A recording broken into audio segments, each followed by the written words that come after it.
The Marvel Cinematic Universe took over San Diego Comic-Con in a biggish way this past weekend, but arguably the biggest news to come out of the MCU over the last week did not come from San Diego Comic-Con. And that is, of course, the word of Mahershala Ali himself that he will not be Oof. playing Blade. Oh, shit. Oh man. Breaking news. Yikes. Breaking news. Yikes. That has major implications in a lot of ways For the world. for the world. The Yeah. greater society. And you. Yeah. Now, we'll get into all the particulars here in just a moment, but I want to tell you who's on the show. We've got Marco, Celsius! Tyler, Coffeeus. Chris. I'm glad that Marco and I could settle our blood feud so we could finally do a show together. Where Wait, that's has this right. never yeah. happened? No, I Straight don't up. think so. Yeah, that's right. I've only Oh, ever heard wild. you, Chris. It's an incursion event. That's right. It really is. And I'm Sean. Thank you for being here. Whether you are live or in the future, make sure you smash that like button if you like what we do. Subscribe if you also enjoy what we do but haven't done that yet for some reason. Thank you, chat, for being here. It's a big day. There's a lot to get into. So let's start with what's on the tin, shall we? Mahershala Ali, 7 years ago, Oh my god. took to the stage at San Diego Comic-Con in order for them to announce his being a part of Blade, that he would be playing the titular character. There was a director attached who left the film 4 years ago due to creative differences. That same director, Bassam Tariq, and Mahershala Ali are working together, just not on Blade. They're working on a movie called Your Mother, Your Mother, Your Mother, which is what I want to say to Kevin Feige. Which the movie looks very Blade-like too. That's crazy. Oh, Oh. man. Well, this is a direct quote from Tariq. Mahershala is an athlete, and I saw the way he used the sword on Blade. The first time he was doing sword practice on Blade, the stuff was incredible. Ali said, as a former athlete, I've always dreamed of doing my own stunts. I was very excited to do stunts in Blade and trained for a long time, so it was a huge relief to put that to work to use in Your Mother, Your Mother, Your Mother. So they trained this man for another movie. Mm-hmm. Mm-hmm. Mm-hmm. They put money behind him learning how to use a sword. They had a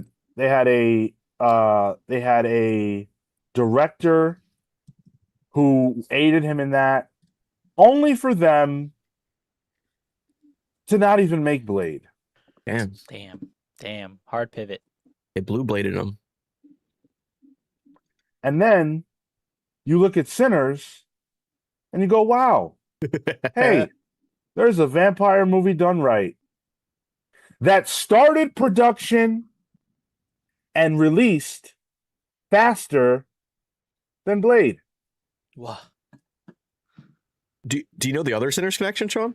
Yeah, I was gonna say. Yeah, Tyler, bring it up. I guess not. Didn't they Oh, use props from the... They used a Yeah. whole warehouse full Yeah. of props from that. Remember Oh. when Yeah.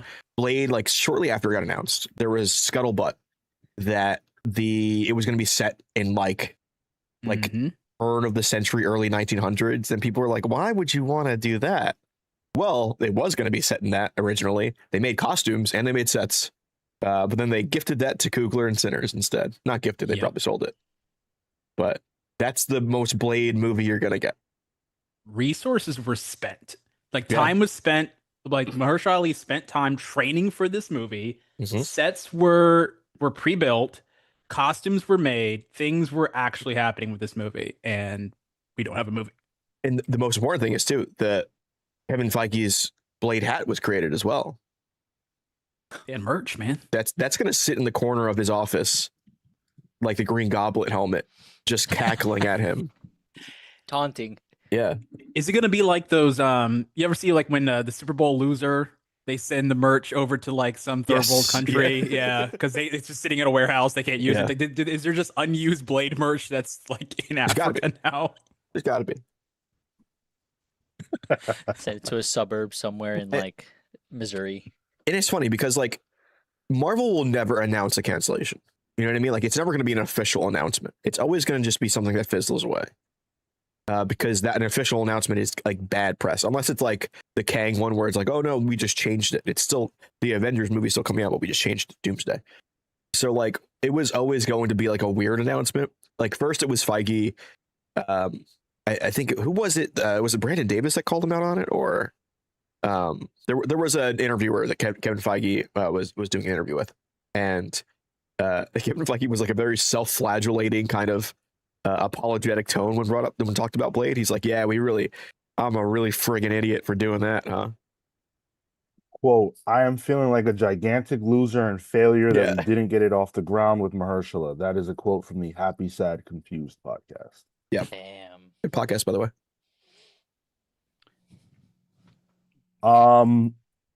It's disgusting that they couldn't get this movie off the ground, but apparently we're getting Ghost Rider, which we'll talk about more later. I don't understand how that happens. How is it possible that, I mean, gosh, if they had made Blade, it would have been only one of two black-led film franchises that they've ever had, because you got Blade, of course, or you got Blade, you got We Black didn't. Panther, No, we don't. and we would have had Blade.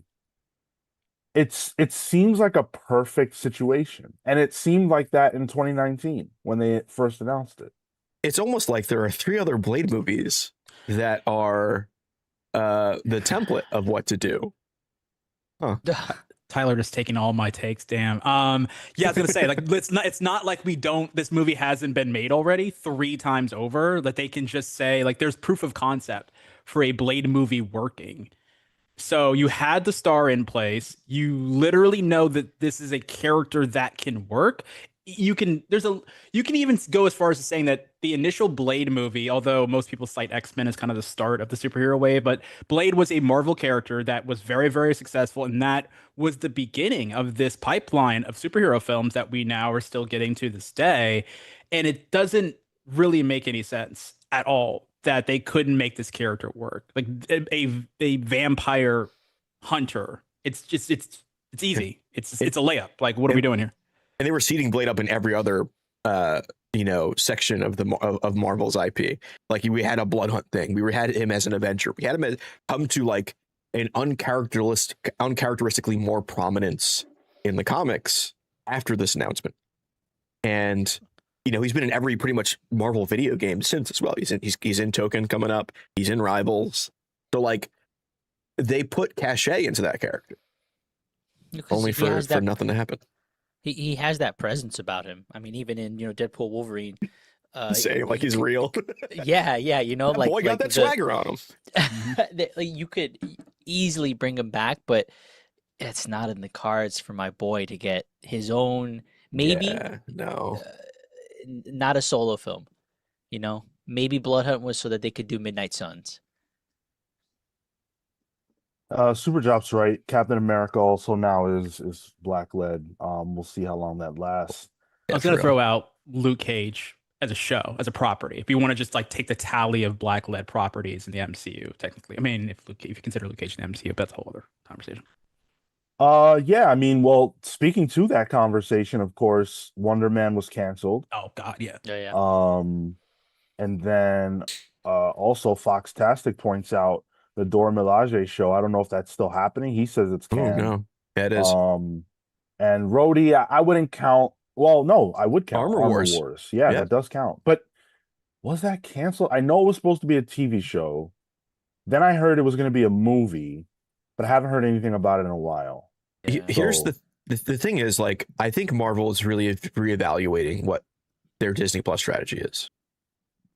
Outside of Daredevil, everything that we know is happening has been filmed. And the same for Star Wars as well. in terms of like the Star Wars shows. So I think that has kind of been a negative for Disney. The whole Disney Plus experiment's kind of been a little weird for Disney. And I think there's definitely stuff like Nova. Remember when Nova was originally rumored to be a TV show? Like a couple years back? That we already know that's not going to be a TV show. That's going to be a movie. I think they're kind of retooling a lot of stuff for the theaters now again, instead of Disney Plus. So I don't know if that means some of that stuff that got canceled that be retooled in a different way for film. I don't know, but it doesn't look great. That's pretty much confirmed. I mean, we've heard them talk about pulling back on projects from Disney Plus. This is old hat by this point, and I think it's a good thing. We know it's a good thing because they were just pumping out way too much stuff, and now, if they're gonna pull back and focus on quality, I think that's a fantastic idea. Chip Crisper with the 10 spot. Thank you so much for kicking us off with the super chats today. The goal is open. Super chats are open. 10 out of 10 will get us playing the GOAT or WOTE game this morning. Feeling a little woaty, so we might just do that. I wonder why. Chip says, one thing, making movies is not easy. Two, I bet the reason. Wait, one thing and then there's a two? Okay. Two, I bet the reason why Blade was a big miss was the Chapek CEO era of Disney. Projects were forced and Feige came back with Iger. It didn't fit. Stuff has to be dropped. I don't think that's what happened with Blade. Yeah, not with Blade specifically. I think the overall content strategy reevaluation definitely has to do with the changing of hands and leadership, right? Because they initially, the idea was just we're going to just turn Disney Plus into a buffet of things, right? Yeah. And we went from the MCU being something that produced anywhere from 4 to 6 hours of content movies every single year to something that was producing somewhere around 20 plus between the movies and the films. And that's where, and we'll get into it probably later, just the overall state of the MCU, but that's where the thing that made the MCU so great was there was a real sense of quality control, where even the worst movies in this franchise were still, compared to just general like Hollywood output, were still like fine at worst, right? But as they just continued to up the quantity of things that are coming out, it was harder and harder for folks like Kevin Feige in leadership positions to keep tabs on everything from a writing and directing standpoint. And that's when the slip really started. So this all goes hand in hand with just like the overall idea of where they are right now at like Disney as a company. But Blade as a singular entity, that has nothing to do with this conversation in terms of like all the things that they're putting out. Like there's no excuse for Blade not happening. Yeah. I think just in tandem with that, the fact that there was a confidence coming off of the momentum of Endgame and the rest, that there will be an audience there to consume all these things, poor quality or otherwise, so that they could build the Disney Plus platform. That's on the TV side, but then the rest, it is just how do we find ways to output, and they were probably thinking about it as content at this point. And I think we're getting timelines mixed up there with that super chat too, because Chapek didn't become CEO until 2020, February 2020. And Iger was still around in the background, and then became interim once Chapek left, because Chapek was kind of not very well liked from the general public. And Chapek's whole thing was Disney Plus. He put a lot of eggs in that basket. Iger comes back, but even then, Iger is back for a undetermined amount of time. Mm-hmm. And now we have Demaro. So like this is technically happening under Demaro's reign, if you will. Right now. Yeah. But it just seemed to be like the fact that there's 3 CEOs that happened in that span of time, 7 years, is kind of wild, especially for Disney. Yeah. So there's definitely tumult behind the scenes for sure. And a lot of probably different opinions of how things should be run. So I think, unfortunately for Blade, probably one of those Marvel movies that like is doable, but it doesn't really tie into the grand scheme of what they're doing for like the Avengers timeline. So probably became an acceptable loss. Does that make sense?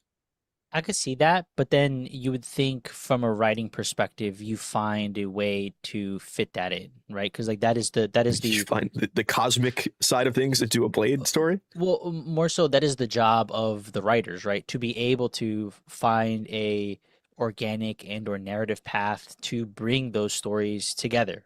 And that is can you fit it into something cosmic? Maybe that feels like a stretch, but at the end of the day, that's the task at hand if they were to really want to bring Blade in. Yeah, and I mean, when you look at the films they've put out, I don't even know if that argument holds water. Like, does Black Widow was sort of a gift to Scarlett Johansson on the way out the door, but Yeah. that movie didn't really play any part into the greater multiverse saga. And then even something like Shang-Chi, while awesome, again, did that movie literally came and went and has not made a dent of an impact into the greater like game plan that they're taking on right now. Eternals. Well, I think those things did have plans for the Kang dynasty. That's the thing. Possibly. Shang-Chi, the Kang dynasty was going to be Dustin Daniel Cretton. And we did have the 10 rings. They were pinging something that tied in with Kang and all of that. So like Yeah. that was part of that story, but then some guy had to be a shitty person and that whole Kang thing fell apart. Let me read a quote from Mahershala Ali himself that Blade? he gave to GQ. I've been doing this professionally for pushing 30 years now, and one thing I've learned is that what is for you, and what is not is not. For whatever reason, that project is not for me. If they wanted to do it, we would have done it. So I have to move on. Again, you had me under contract. They have billions of dollars. If they want to do the movie, we would have done the movie. So we're not doing the movie. But I feel ready to move on from the Blade questions. Those questions are for them. They didn't want to do it, so they should answer that question. Yeah. That was Damn. stated direct after Kevin Feige's comments about feeling like a fool or whatever his exact verbiage was for them not being able to get this movie off the ground.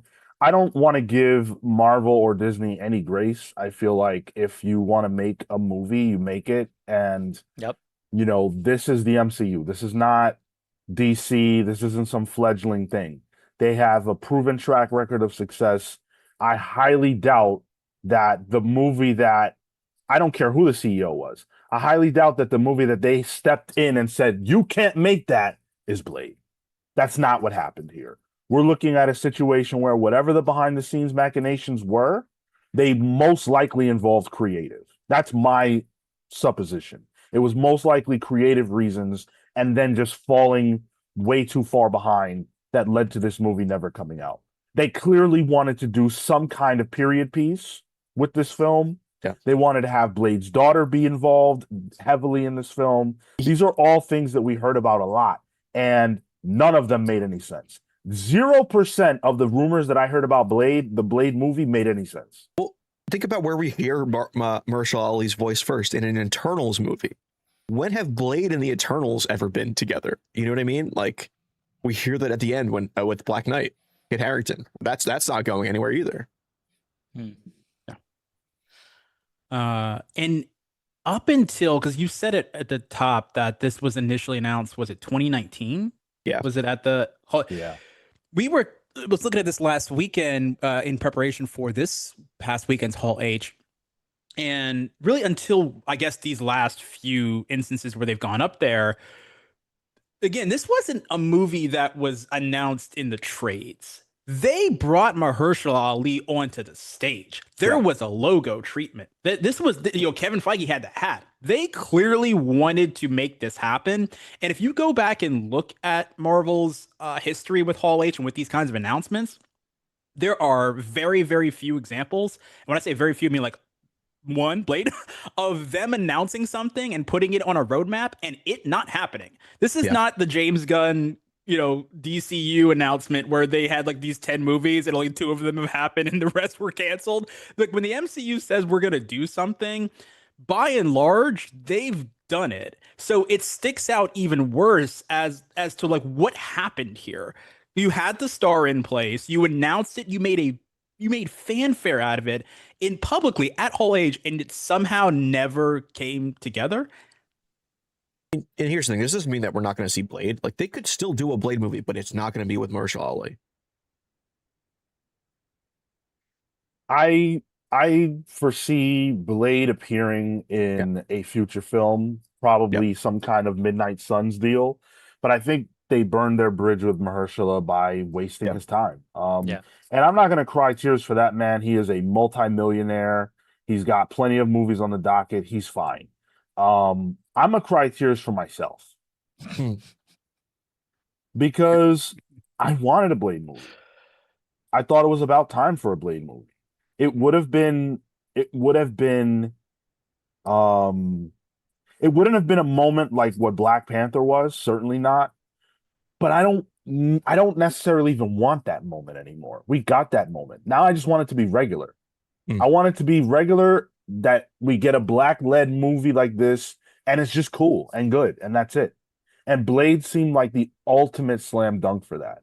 And Mm. I don't even know what character you go to next. If it's not Blade, who's it going to be? Luke Cage and Storm, and they don't really have a next up. Night Thrasher. Yeah, that's it. Eh. Black guy skateboards. Hell yeah. And to your point about Mahershala, just in terms of him waiting around for this movie, I was just looking at his IMDb. If you go and look at like his roles over the last, well, this is announced 2019 again, right? Yeah. So 7 years. if you look at his IMDb, he hasn't been in a lot. No. And I have to wonder how much of that is because A, he was spending time training for this movie and was kind of having to keep his schedule open Yeah. at sort of like allotted times because like, is it happening or the script is coming together or whatever? And then it just fell apart. Because it's really alarming like how he was just everywhere for like multiple years at the end of like the 20 teens. And then this movie gets announced and then he kind of dipped from the scene in a lot of ways. And so I wonder if this upended his career in some way, shape, or form. I mean, he's still getting paid for it from Disney, but yeah, I definitely think it definitely did not help him in terms of like his perception in the public. Like he's not been in anything really. Like it's only now that he's doing press because this other movie is coming out. Your Mother, Your Mother, Your Mother. And like, I don't want to say at his prime, but how old is he, Sean? 50? Yeah, he's up there. It's most of his 40s. Like he's missing out on like his action movie years. Do you know what I mean? Like that's a great point. Yeah. So like yeah, he's rich and he's probably doing fine, but like this is at minimum an inconvenience for someone's career. A blip.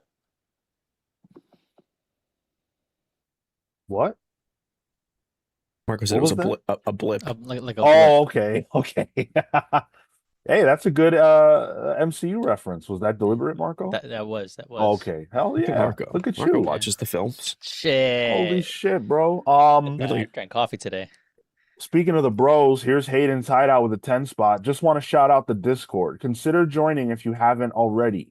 We have community book clubs, and next Saturday we'll be playing Family Feud on Post Pals. Oh, Spin that wheel. Yeah. We'll get to the wheel spins here shortly. Thank you, Hayden. Love the Discord. DC Crane with a 10 spot. I haven't caught up with the MCU Disney Plus shows because there's so much of it. I agree that they need to reevaluate their approach, but canceling a show after announcing a renewal is garbage. That's in reference to Wonder Man. Grand opening, grand closing. What the fuck happened? The buzz behind Wonder Man was positive, quite Yes. positive, in fact. Then they announced that there was going to be a second season, and then I feel like a cup of coffee later, they said it was canceled. What is happening behind the scenes here? yeah, it's a mess, and that's why I think they definitely are retooling things. Is this more evidence that maybe a reboot's happening? No. No. Because they knew Okay. that. They This knew is that Fallout. already. This is fallout from all of the stuff that they've been cutting from like a job perspective.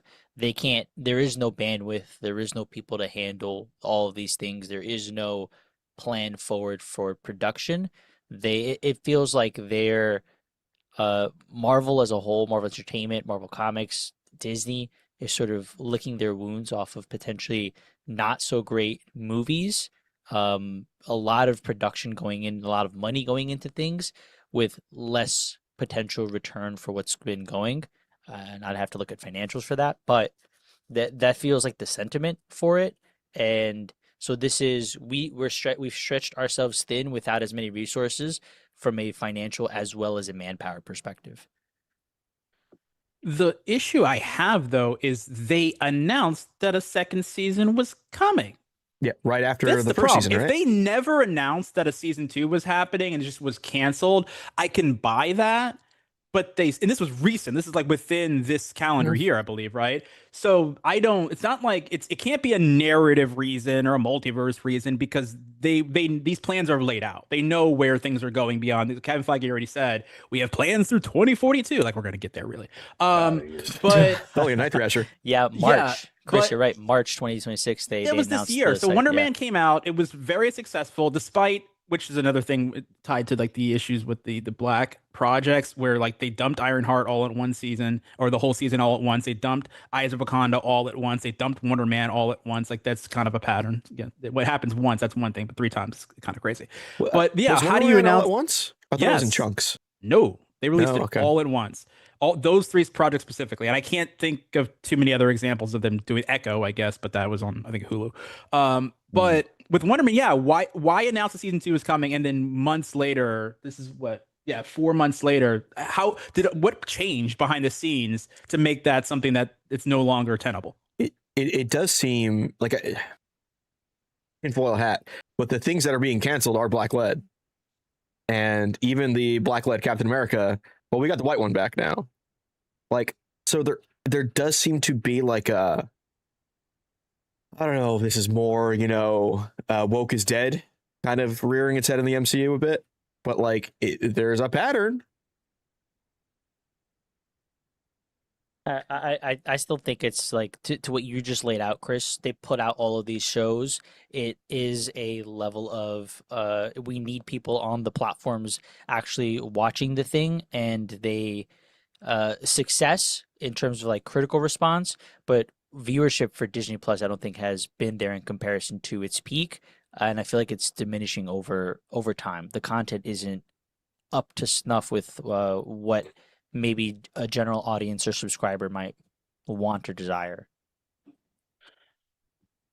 Real quick, this comment from Owen. Yes and no, it's not like they have a plan already made. I wouldn't be surprised if they regretted announcing that second season. What does that mean?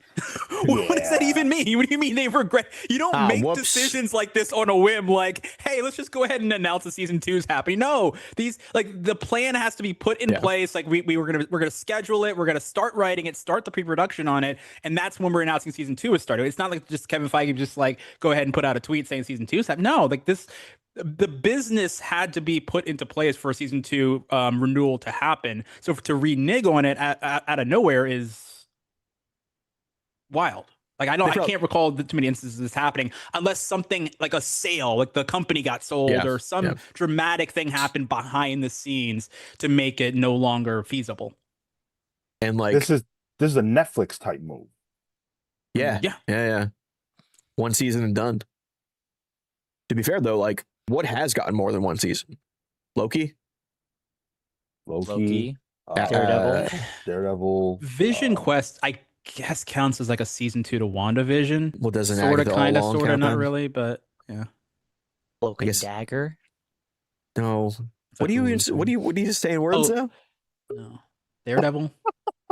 Yeah, Daredevil. Cloak and Yeah, Daredevil is Dagger. like the only one. Yeah, Speedball. What else you want? You want to throw some other names out there? The That's Punisher. insane. Oh, he had a special this year. Yeah. Okay. There is another element of this Blade announcement that we must discuss. Hmm.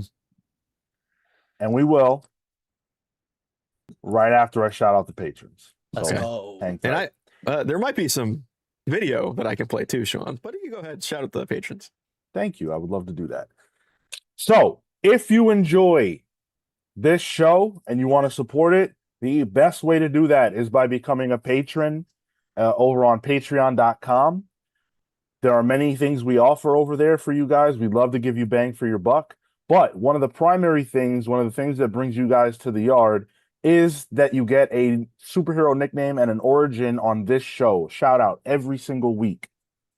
So, special shout out to Pals vs. Legends, the Hound of Justice, Atomic Hound, Starcross Catherine Stars, the Spear of Judgment, Jace Jumble, Safe Haven, Hayden's Hideout, Jesse and the Juggernaut, Kyle the Zenith Flare, Panda v Panda, Ted Wong, Adam Solar Smith, Sam the Last Young Renegade, Entertain Me, Peter, Living Lightning Electric, Shalom, Paladin Warburg, Jamzilla, the Party Animal, Cosm the Andra, Chris the Cure Coleman, Brian Powers Acosta. And thank you to Pals vs. Members, Brian Demolished Del Pozo, Kefis the Incorruptible, Momentum Mike Elliott, Dan the Truth Trudeau, Marley Manastorm, Slow Flow Dameron, Christian Uncaged, The Spear of Justice, Izzy's Issues, Robert Runback Casherback, James Just Jamming Jones, Paul Powerhouse Smith, Neon Knight the Cosmic Avenger, BJ Kicks of Comics Are Dope, The Grand Alchemist, Chop Harder Alchemist, and John Barrier B. If you didn't hear your name and you're supposed to, you will later. And I updated my page here, so you should be able to see. You will be able to hear your name for sure this week. Thank you. Okay, so I made a bet with a listener many moons ago. In fact, this would have been, gosh, what? 2 years. 3 years ago? 2 years. 2 years? Two Yeah. years ago? And it was a simple bet. It was, will Blade release or not? With Mahershala Ali in the main role. And that listener's name is Kefis. We made a bet. This is our second bet. This fucker beat me in a bet about whether or not Fantastic Four would release in 2024. Somehow, I lost that bet. 2 uncanny, surefire situations. Lost to the most bizarre situations that have happened in the MCU to this day. Fantastic Four not making 2024 was nuts. Yeah. And a Blade movie, the biggest slam dunk. The only MCU film that I know of to be canceled. Unprecedented shit had to happen in order for me to lose this bet. Well, Sean, you were really confident. I was. You know what? Let's go back and do a Let's little do it. Comics Pals recap page of Do this.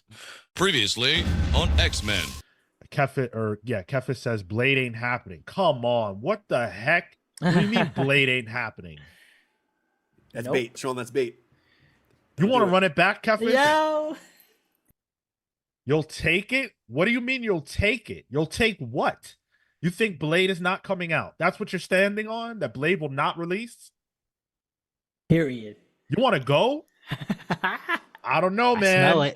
I smell it. I don't think know. Kev is too Yeah, far off on this one. He's How- saying it. How could I be wrong? Kefis says no Mahershala Ali Blade. That's the stakes that he's laying down. Should I do it, chat? Should I take the bet? This is how insanity works, because I said I would never do this again. I don't gamble in my real life. I don't even buy so much as a lottery ticket. I don't like gambling. No, and Sean, Mahershala Ali has to be Blade, right? He can't just be in the Blade movie. No, he has to be Blade. Blade movie starring Mahershala Ali as Blade. No timeline. All right. No timeline? No Gotta be a timeline. No, there's got to be a timeline. It wouldn't matter, because if he drops out, then it's over. Right. It's not a matter of whether or not the movie comes out in a time frame. It's, is he going to do the movie or not? Okay. We have a Agrees. bet. He agreed. All right. All right, Kefis, let's run it back. You dirty Damn. dog. Let's do it. I'm with it. I'm I not love losing again, Kefis. I stick to the letter of the deal. The letter of the deal is Mahershala Ali Blade. I'm in. And I say that Mahershala Ali will appear on that stage in Hall H at San Diego Comic-Con, and he will help Marvel reinvigorate belief in this movie dropping. That is what I say. Mark my words. 1 month from now, we will know. Someone clip that. Go ahead, clip it. What did I just do?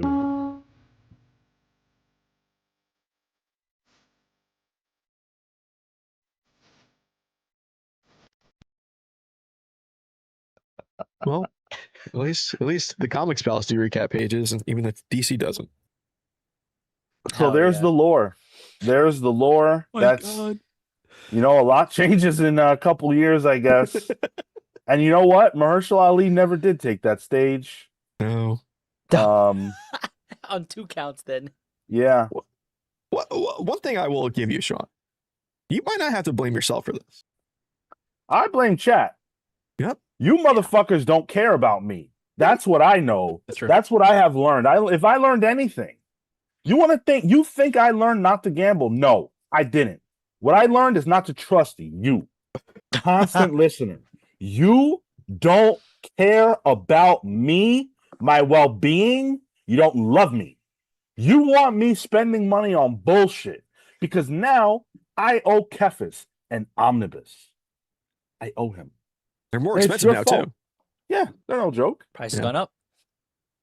They're no joke. I didn't know that there were going to be tariffs and all that bullshit when I made this bet. That ain't fair by me. It is weird that like the Fantastic Four bet ended because of COVID. Like that's what COVID. ruined you. Yeah, a worldwide pandemic ruined you. But it was. I mean, Kefis was in a wet market in Wuhan, right in That's February, right, yeah. like in January. Ooh. So you know, He maybe he did was? plan. No, he wasn't. He's Kefis buying some 19. pangolin. He was at that facility. At least you already have his address, Sean. It'll be easy for you. That's so funny. That's a good point. That omnibus is coming, but something's coming with it. Unless he moved. Anthrax.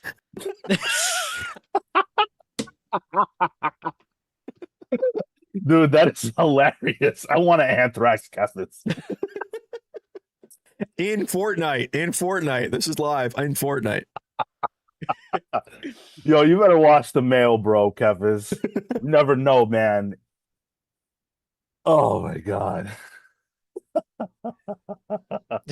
Blinded Did- by the hype said, "Don't gamble, bro. Some people don't have it." Listen, I hear you, man. I don't have it, but I gambled it. That's how it goes. And Sean still has an outgoing bet as well with previous co-host Kale. Oh yeah. That Oh yeah. that's not looking good for you, that one, Sean. What Not- makes this so much better is like listening to that clip. You said that with 20 toes down. Oh yeah. Like the conviction was Oh, yeah. so real. Oh yeah. Because it seemed like, how could you go wrong? I never could have imagined that fucking 7 years down the road we'd be sitting here with no Blade movie. I thought I would have been sitting in my seat 3 years ago watching Blade, loving it, eating popcorn, being happy. At least. But Yeah. the problem is, Sean, you made this bet 2 years ago. Blade Yeah. got announced 7 years ago. Listen, you're You right. were a little confident, a little It too was- late. This is because like it was- after news with the Sinners thing, after news with the lawyers, right? Wasn't there a lawyer situation? This was after the lawyer. Tyler's Yeah. so right because at that point, doubt was starting to creep in. Yeah. And Not you in my said that- mind. You said that with your chest, even though it was like starting to look kind of dicey. Like, is this gonna happen? Oh my Because I had absolute confidence in Kevin Feige, which I no longer do. Fuck him. If anything, it would all of the news and the hubbub around there. You're like 5 years. You know what? It's around the corner. I will be sitting down in a month's time. He will be on that stage. Uh-huh. And I remember that Hall H panel just being a nothing burger too. Like not only was Yeah. he was Blade not there, but it was a boring ass panel. Was it like Ant-Man pop out or something? No, this would have been 2 years ago. So I think it was like Fantastic Four, mostly some footage of that. Did they showcase Galactus? Maybe, I don't know. I'm disappointed, but I'm a man of my word. Kefis, what's it gonna be?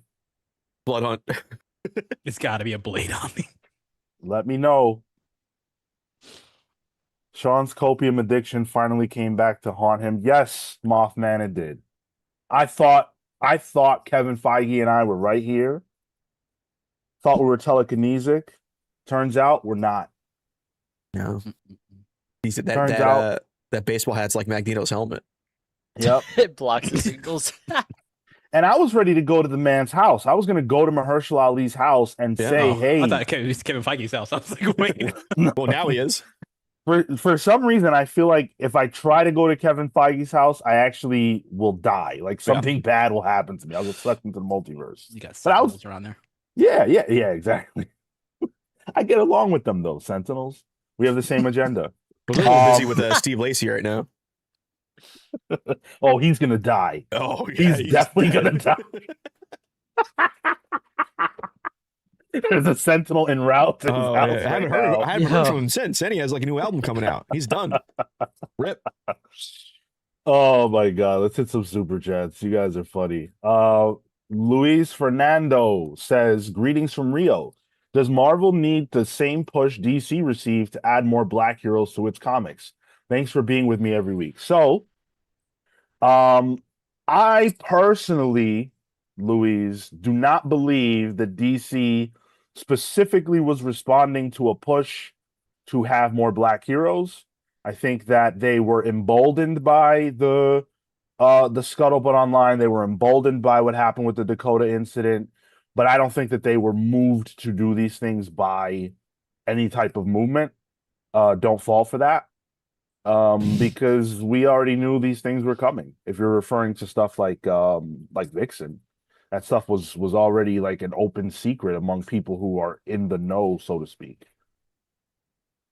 Yeah.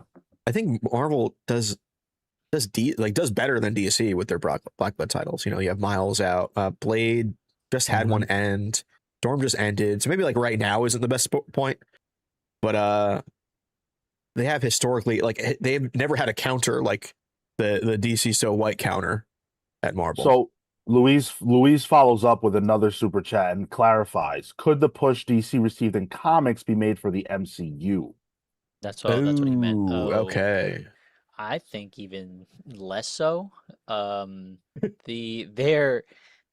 whatever's going on with the movies is going to be around RDJ, is going to be around Cap right now, is going to be like, I don't know that there is a plan for them to make room, and the fact that they've canceled these movies, these shows across the board means that they're going to be so tight that it doesn't matter what the vocal minority or majority will be. It's whatever they have planned, and I don't think that involves black-led superheroes. And I mean, it's kind of hard to say that too, because the thing that they ended the Hall H panel with was Black Panther. Right. Yeah. You know, it's not like, yeah, that was like the biggest thing that they announced. They saved that for their last one big thing, was to announce that A, that movie's coming, but B, here's your new Black Panther too. Hmm. Now, I don't want to give them too much credit, but I mean, that did happen. I don't ascribe racism to this. I just don't. I think that this is about whatever happened with Blade feels unique.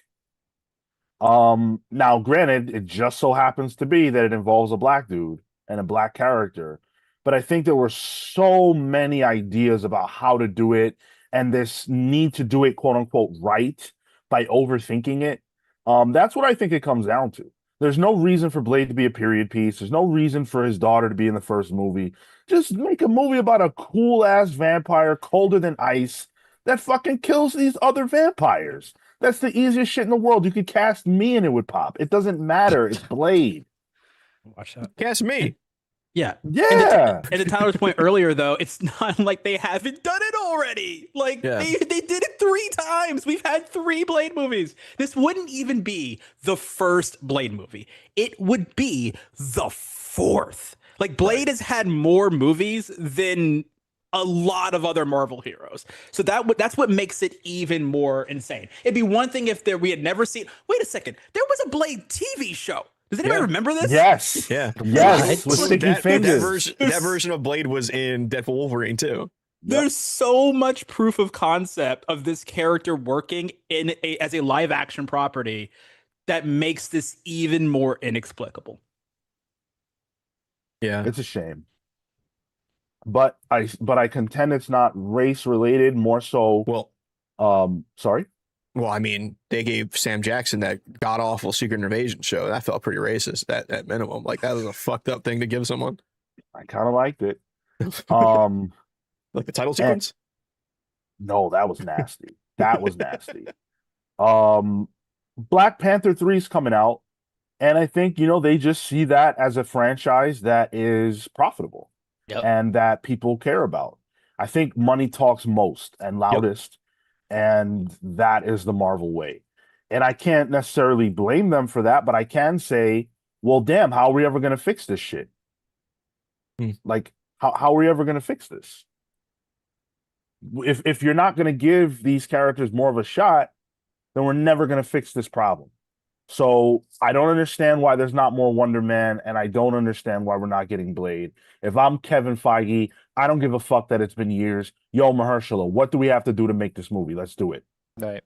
Right. Yeah. They can light that fire for themselves, for the people around them. They can reprioritize, reorganize as they need to. It just wasn't a desire.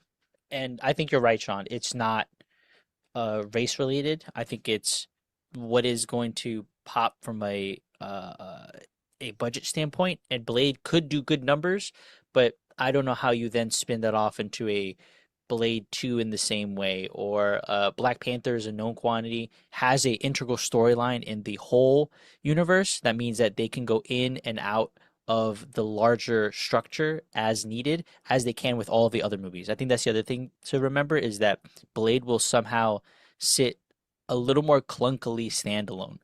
And Well, that does not a franchise make in the same way, in the way that they're doing it now, as opposed to how they were doing it before. I just don't know if you can say it's like not race related, because it all of it is. You know what I mean? This is the reason why it doesn't make money is unfortunately race related. It's who has spending power. It's socioeconomic. Like all of this has a spinoff. So like this is, it always ends up being a bigger problem once you start getting into it, like the layers and layers of it. So like, I don't want to say it's not, but it's not like the Marvel CEO Kevin Feige's part of the Christmas Adventurers Club. You know what I mean? Right, Yeah, and that's obviously what I'm saying. That Yeah. it's not racist in that aspect. Pika Mark with the 20 spot says Marvel had a lot of shows and films I liked, but were unpopular despite a lot of complaints. It was too many. They had something for everyone, so now only doing 2 movies in the next 3 years. I'm looking forward to seeing how this plays out. I'm looking forward to seeing how it plays out too. I think the MCU has to retool. I think it has to improve. I think it has to take a look at itself and really, really reevaluate, where we are going now that we know that there isn't going to be a reboot, that, the X-Men are coming, and there's a world after Secret Wars. Let's talk about what that world will look like. Ghost Rider. Ghost Rider is coming. Ryan Gosling took the stage at San Diego Comic-Con, and they announced Ghost Rider with Sean Levy directing. It's not like there's anything to really show or anything. We just know those facts. Ryan Gosling, Sean Levy. That's it. Sure thing.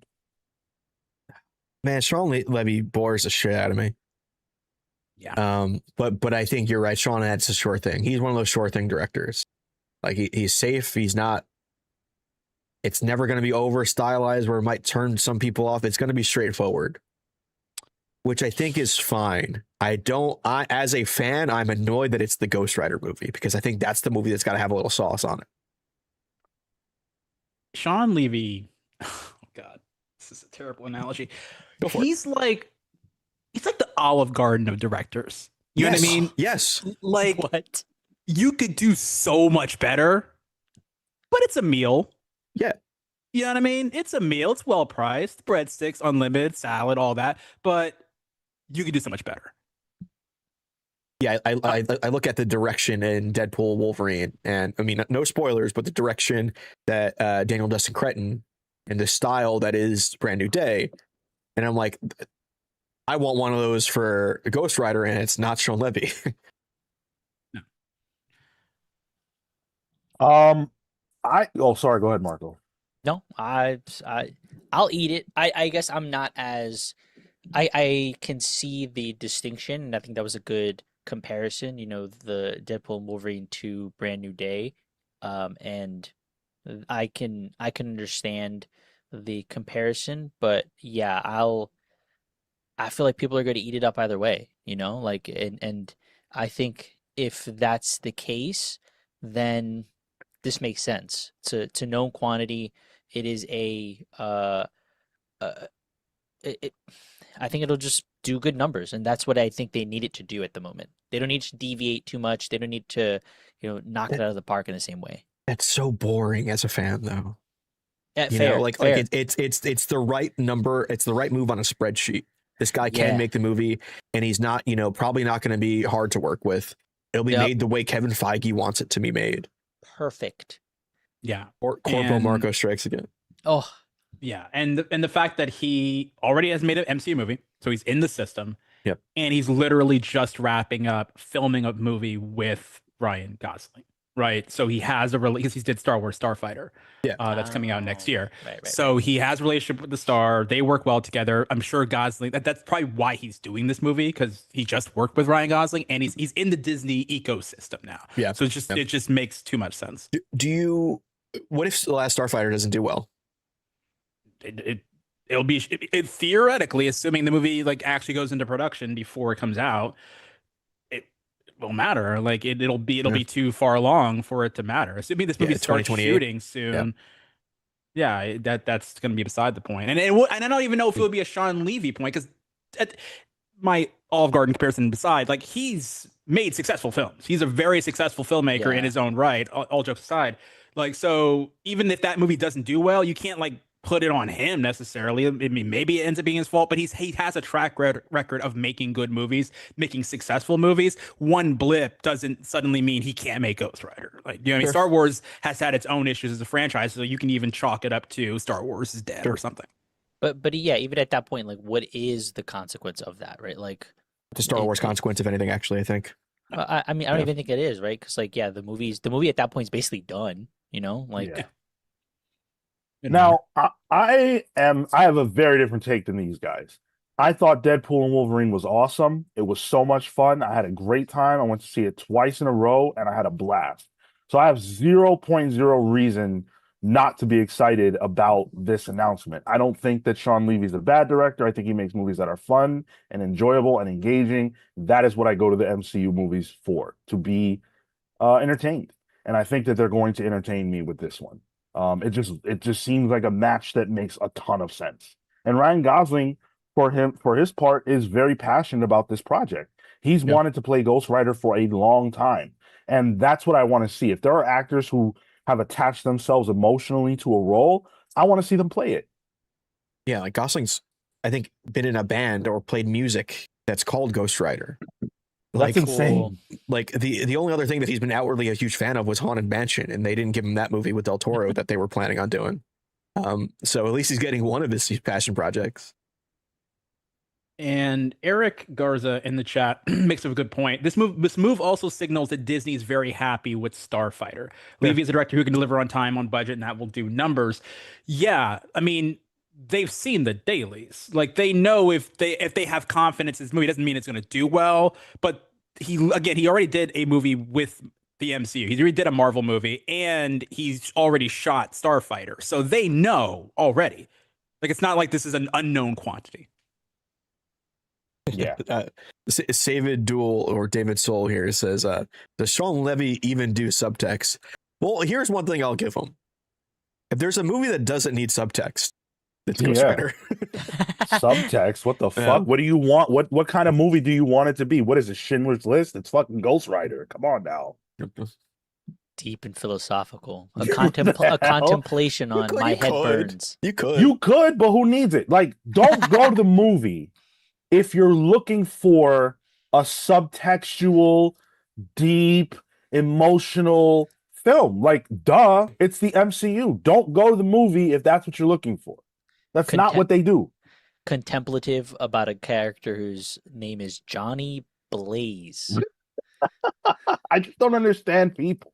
I was on the Discord with some people when this announcement was made. And it's like, oh, Sean Levy, he's so boring. Yeah, okay, Deadpool and Wolverine was boring. If you found Deadpool and Wolverine boring, you should stay home when they release MCU films.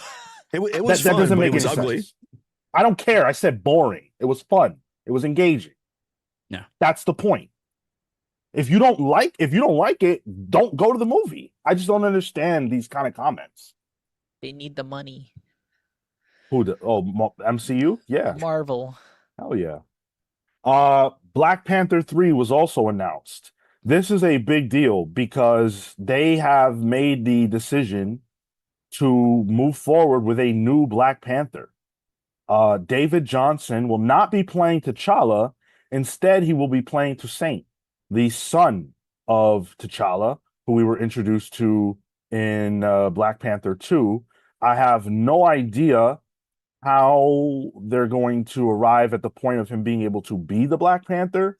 It appears to be a coming of age story, but last time I checked, that child was a child. The child.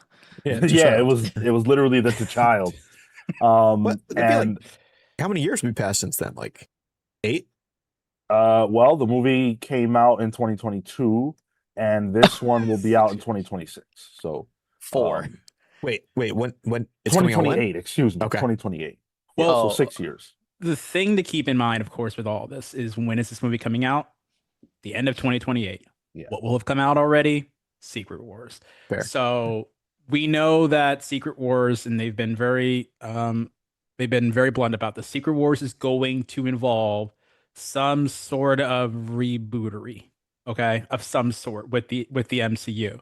Like, they're not going to maybe necessarily reset everything, but this is going to be their way of creating a new clean slate Earth and pick and choose what things they want to bring over. So however timey-wimey nonsense goes down, like Shuri will probably still be there. A lot of the Wakandans and those actors and characters will still be there, but they could easily find a way to push the timeline ahead so that now this character and this actor is older, and we now, we have this character who's, of age now. Hey, we got some motion from Flo Dameron, who dropped $9.99 on us and says this stream has been blessed with motion. Thank you, sir. Appreciate your contribution. I think I was on Chris's stream when this announcement was being made for David Johnson, and the thing that we kept laughing at was Letitia Wright in the background, like seeing her whole bag just disappear. Yeah, because she literally just had an entire movie about her becoming the Black Panther, and the next movie is going to be about someone else becoming the Black Panther. Now, that doesn't necessarily mean that they're writing Shuri out of the franchise or of the film. Like, there's a very good chance they could be co-Black Panthers, right? And it's a title that is shared amongst the two of them. But clearly, like, the idea is that she's not going to be the one anymore, Yeah. Well, it also seems like she's been positioned to be in an antagonistic position, and so depending on where that is, like What, in real life or in in the movies, like at the end of that film, she has like this dark turn, right? Does she get over that? Kind of, sort of. I guess we'll see what happens, because remember, she's going to be in Doomsday and likely Secret Wars as well. So there's a lot of room for her to go on a bit of an arc heading into Black Panther 3. She's going to potentially appear in 2 other movies. I think she'll be fine. I think the entire, Black Panther franchise, frankly, needed this to happen. We need to move on from the conversation about Chadwick Boseman. I'm sorry. I love Chadwick Boseman to death. I'll never forget what he did for me, like for me with Black Panther and for Black people with that movie. But we need to move on. And as long as they don't cast a new Black man in that role, we are always going to continue to have this conversation. Yeah. Shuri just wasn't enough to stop the conversation, and we don't need it anymore. Yeah. So I'm really happy about this. They needed to pull that Band-Aid off a while ago, I think. And like, it's off now. This is it. You don't have to, it's not a question anymore. Yeah. Pika Mark dropped a $4.99 on us. Do you think Marvel's focus on Blade's daughter is what meddled them pushing Blade forward? I definitely think it's a part of it. But we don't know enough. And then he followed up with, not gonna lie, I'm excited for Black Panther after seeing David Johnson in Alien and Long Walk, and Ghost Rider Gosling after seeing his role as a getaway driver in the movie Drive. I've not seen Drive. Drive is good. You would like Drive, Sean. Drive's good. Yeah, I think you'd like good. Drive. Cool. Awesome. I personally like him in La La Land, so Marco, you I've would not be like seen it a either. Letterboxd top 4 La La Land haver. You know what? Wouldn't be far off. It doesn't break top 10, but I mean, That was sorry, top derogatory, by the 5. way. Oh shit, I like that movie quite a bit. Oh, the one La where the La white Land guy saves shooter. jazz. It's got a good theme. Appropriation. Good theme. Theme It's got a song. The good theme theme. song. The Oh, melody. The got melody. Got it. Got Got the it. theme. Okay.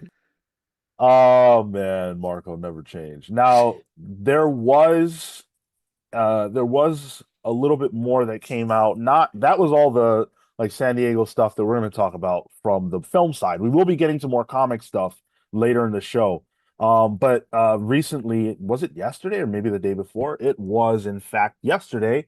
It was announced that Samara Weaving will be playing Emma Frost in the next X-Men film that's going to be directed by Jake Schreier. Samara Weaving is going to play Emma Frost. And let me tell you something. Mhm. Samara Weaving, never heard of her before, definitely know of her now. She is Emma Frost. Let's go. I'm so excited.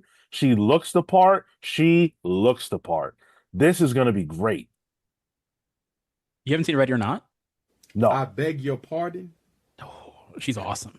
Yeah. She's I done a beg lot your of horror pardon. movies, but she's like wildly charismatic in all of these films. Like, this is 10 out of 10 casting. Yes.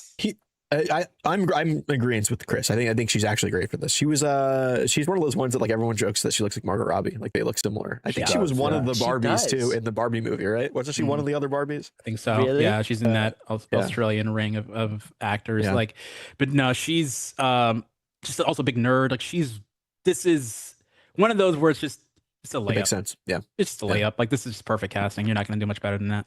My thing is though, since when did we get casting announcements? Like this isn't an announcement. This is Deadline reporting it, and Deadline will not report something until they know it's fact. They're Really. pretty, yeah.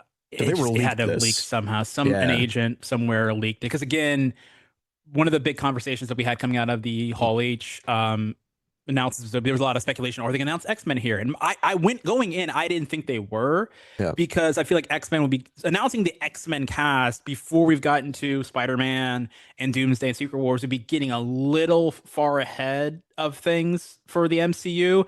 And I felt like obviously we can't talk about it here necessarily, probably, but there are certain characters and appearances that were going to be Sure. happening that were rumored that may or may not have happened that then would lead to us potentially Yeah. getting more X-Men announcements. So for this to come out now is a little funky, but my expectation now is that maybe D23, which is coming up, is it next month? Yeah. Is This month where now. we'll start to get it, because I've long believed that X-Men is going to get that prime summer 2028 spot to kickstart the next era of the MCU. And this is where that trickle starts to happen, where we're going to start to hear about Cyclops. There's been rumors about Cyclops and Beast and, other people. So it makes sense to me that this is the timing of this is now starting to fall in line. Yeah, but like, you think they leaked? They gave some breadcrumbs to like. So here's an X-Men casting announcement, but it's not one of the main characters, but it's a course. fan favorite. Let's course. leak it now that there's some bad press for Blade and Wonder Man and all that, because now those people are in the news right now. That's what you're thinking. Let's put something else out there. So like, hey, look over here. Yeah, I can see Awesome. that.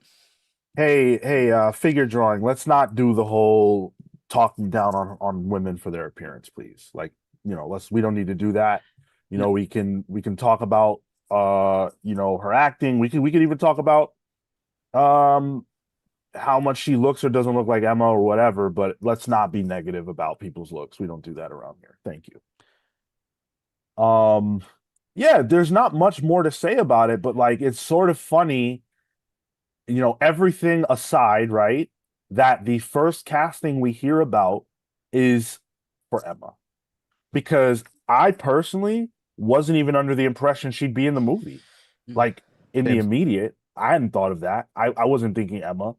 So it's like what era are we starting in? Like I have so many questions. They're not the questions for this show, but this casting opened up a lot of questions. Yeah, I wasn't expecting Emma at all.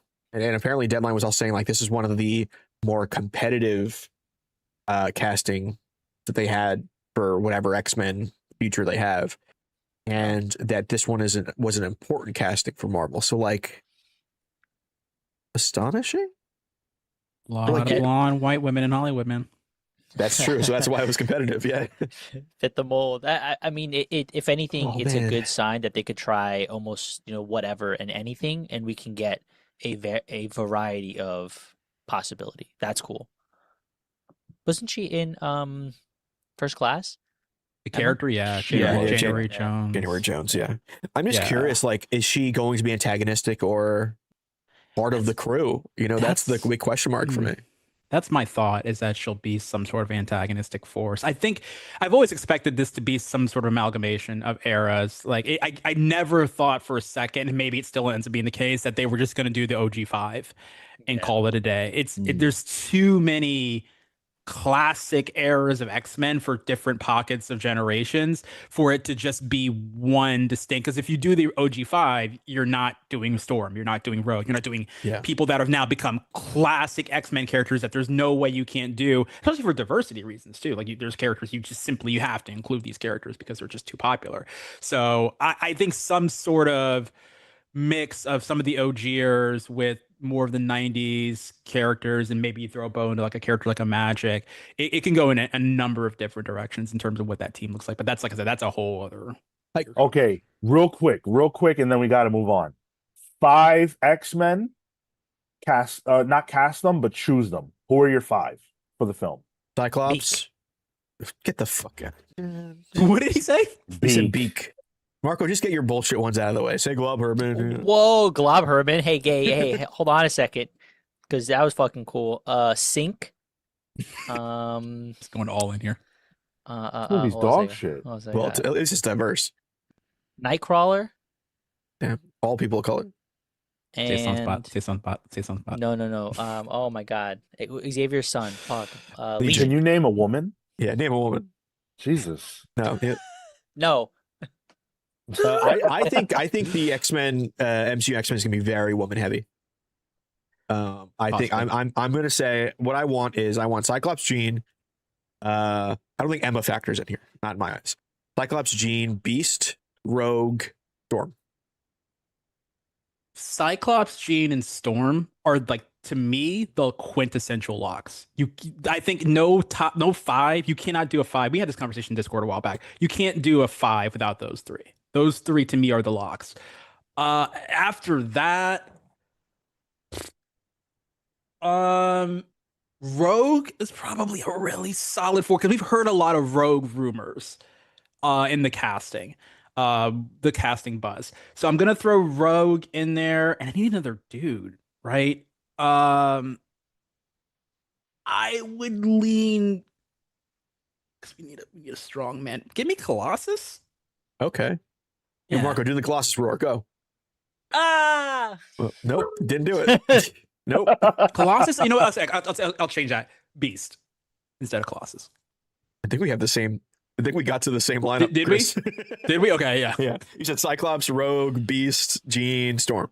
Yeah, that feels that's the right one. Yeah. Because you could introduce Gambit on the side and maybe he joins the team. Like then you have like your giant size. You could maybe do Gambit down the line, Colossus Magic maybe in a sequel, It's also hilarious to think that they bring in Gambit after all this time, and it's gonna be a young Gambit. It's not gonna be Channing Tatum, right? And this dude like campaigned for literally a decade to beat Gambit. He finally got his chance, and they're gonna reboot him out the movie. He gets to fight Shang-Chi. This is his Oh, dream. that's right. I forgot about that. Yeah. Cyclops, Jean, Storm, Wolverine, and shit. And man, Iceman would be cool as fuck. I would love to get a pun proper intended. Iceman. No. Dang. I would love to get a proper Iceman. Chat, see, this is why I'm here. These guys get these vanilla ass picks, top of the line, fucking yawn, Steve Levy ass picks. I think with Wolverine, Sean Levy. Wow. Steve Levy. His brother's getting flack too. That's crazy. I think with Wolverine, because he would have been my swap for Beast, but I think with him, he's big enough that he's his own franchise. Yeah. Like he can go, you can do a Wolverine movie over here that then intersects with this new X-Men team, but you don't even have to waste a slot on him here because I think they can do like his own thing. You think they're gonna make X-Men movies without Wolverine? No, Yeah. yeah, I think it's possible. Yeah, for sure. I Man. think it's possible. Do you think they're gonna do it? They They did did three of it them. already. They didn't make 3 movies without Wolverine. First did they? class. First class. The first one I remember. Dark Phoenix. Then Days of Future Past had him in it. He wasn't in Apocalypse, was he? No. Or maybe briefly, maybe I don't know. No, he I But wasn't. they've done remember. successful X-Men movies without Wolverine because again at the time he was doing his own movies. Remember? Success. Yeah. Well, and I don't know yeah, about success. he wasn't in Apocalypse, he wasn't in First Class, and he wasn't in Dark Phoenix. Because they were doing Wolverine movies. Yeah, That's exactly. exactly what I'm thinking is going to happen is that they can cast a new actor to be Wolverine and that's a solo franchise. Remember, the MCU, if they're doing the Secret Wars reboot type of deal, there may not be an opportunity for them to just reboot Iron Man and Captain America's characters. They've exhausted a lot of these stories with these characters. So you kind of need new solo franchises. And I think Wolverine is definitely one of those characters that they can go and they can do other X-Men characters in Wolverine. So it gives them basically 2 X-Men franchises. Yeah. Want to make a bet? Sean, is today the day for you to be doing that? Like, Wait, is your bet, Sean, that when we get our X-Men team announcement, there will be a Wolverine on the team? No, my bet would be that Wolverine will be in the movie. I mean, that's a stinger easily. No, you guys said they're going to do the franchise without Wolverine. I don't agree with that. No, I'm not saying I'm saying as a core part of the movie in the way that in the first X-Men movie, like Hugh Jackman was a core part of the cast, like the lead character, basically. I don't think that's gonna happen. Leaving money on the table, leaving drama on the table. You guys are bugging out. There's too much meat to not have Wolverine be a part of this franchise. All right, clip that one. I'm just saying, the fact that you're so confident in this makes me more confident in myself. Fair. Now we haven't talked about the Avengers Doomsday trailer at all. And I'm not talking about the one that was shown at San Diego. I'm talking about the one that was officially released, 12 days ago or whatever. Yep. This trailer is the first real peek we've gotten to see of what this movie is going to be like at all. And it definitely doesn't hide. It definitely doesn't hide its hand. I mean, you see a ton of different characters that haven't really been a part of the MCU, X-Men and whatnot. You see Doom, you hear Doom, Robert Downey Jr.'s version of Doctor Doom. You see the Fantastic Four interacting with, the different characters. This is the massive crossover movie that, we suspected it would be, for good or for ill, depending on who you are, I guess. What did you guys think about the trailer? I liked it in that we get to see the, classic characters seemingly come back. All the people, that we have up until this point followed and love, they're there. That's delivering on that. The inclusion of the fights of with the X-Men, that was a fun time. Honestly, it looks like an action-packed superhero event movie, and that feels good. That feels good for everything that we've been building up to. The only thing I'll probably give it that is a maybe negative is it feels murky. It feels dark. Things and the action involved in it felt obscured, and I don't know if that's for what it is in the film necessarily, but for the trailer, just kind of muddy and dark. You're saying Visually. felt or looked? Okay. Yeah, visually. Man, I'm gonna be the opposite on this. I thought it was kind of, It felt Booty like you cheeks? just put a Lincoln. No offense, Chris. You just put a Lincoln Park track over it, and you have an FMV that's on YouTube. Like, I thought like I'm with Marco. It just does like the whole bits where Doom and Thor are going head to head. Like, oh, let's fight in some dirt. When they're in Wakanda, like there's nothing around them besides a wall of water. Like Wakanda, like I just the whole like makeup. Even there's that one shot, they're in some kind of ship, right? And you can see, you know, the Fantastic Four in the background. You got your X-Men here, and you have your Avengers here. And it's just like shot strangely. Like they have people blocking other people. Like it's not blocked in an interesting way. And then like the Dune trailer comes out too. And this Dune is coming out. Dune 3 is coming out the same day as Doomsday. And I'm like, man, if we had that kind of look to an Avengers movie, that'd be fucking rad. So I just hate that like there was a movie that just has visual sauce to it that's coming out the same day that is a blockbuster. And I'm like, oh, that food's looking good over there. I wish that I wish I ordered something else. That being said, like it's gonna be fun. Like I like the idea of, you know, like all these characters fighting again. Like that's, but like I don't know. I want something more than what I get, and maybe I'm asking for too much, but I feel like I'm not. So my view of the first trailer is a little tricky because I've seen the second one now, and the second one is awesome because it adds all this. The one they showed at Hall H. It did leak online. I did watch it, and all of the lack of emotional stakes that and the drama that was missing from the first trailer. And the Doom piece of it is all up in that second trailer, and Doom's relationship to Reed and the Fantastic Four.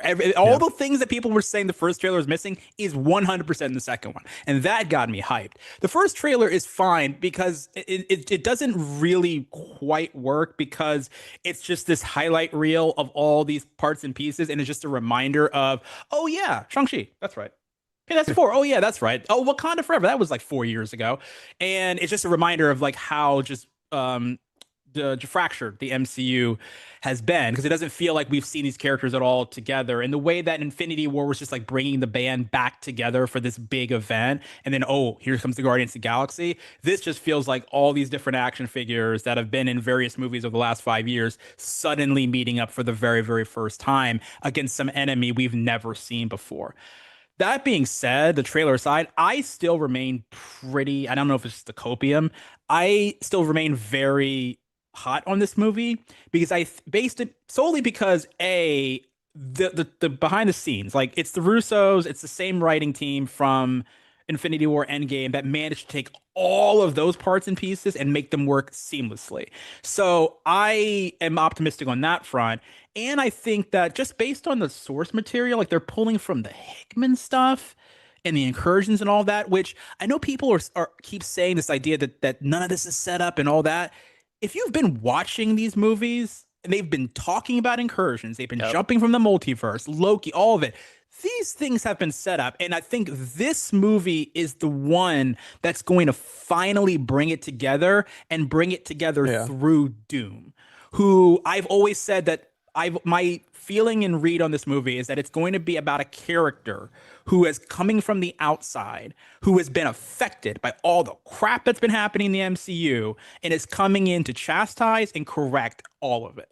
And if that's what they do with Doom, like he's been impacted, like he's lost his world, his family, because of all the craziness that Strange and all these characters have been doing here. And that's the emotional through line for our villain, in the same way that Thanos and his emotional through line was introduced in Infinity War. I think this movie can work in spades.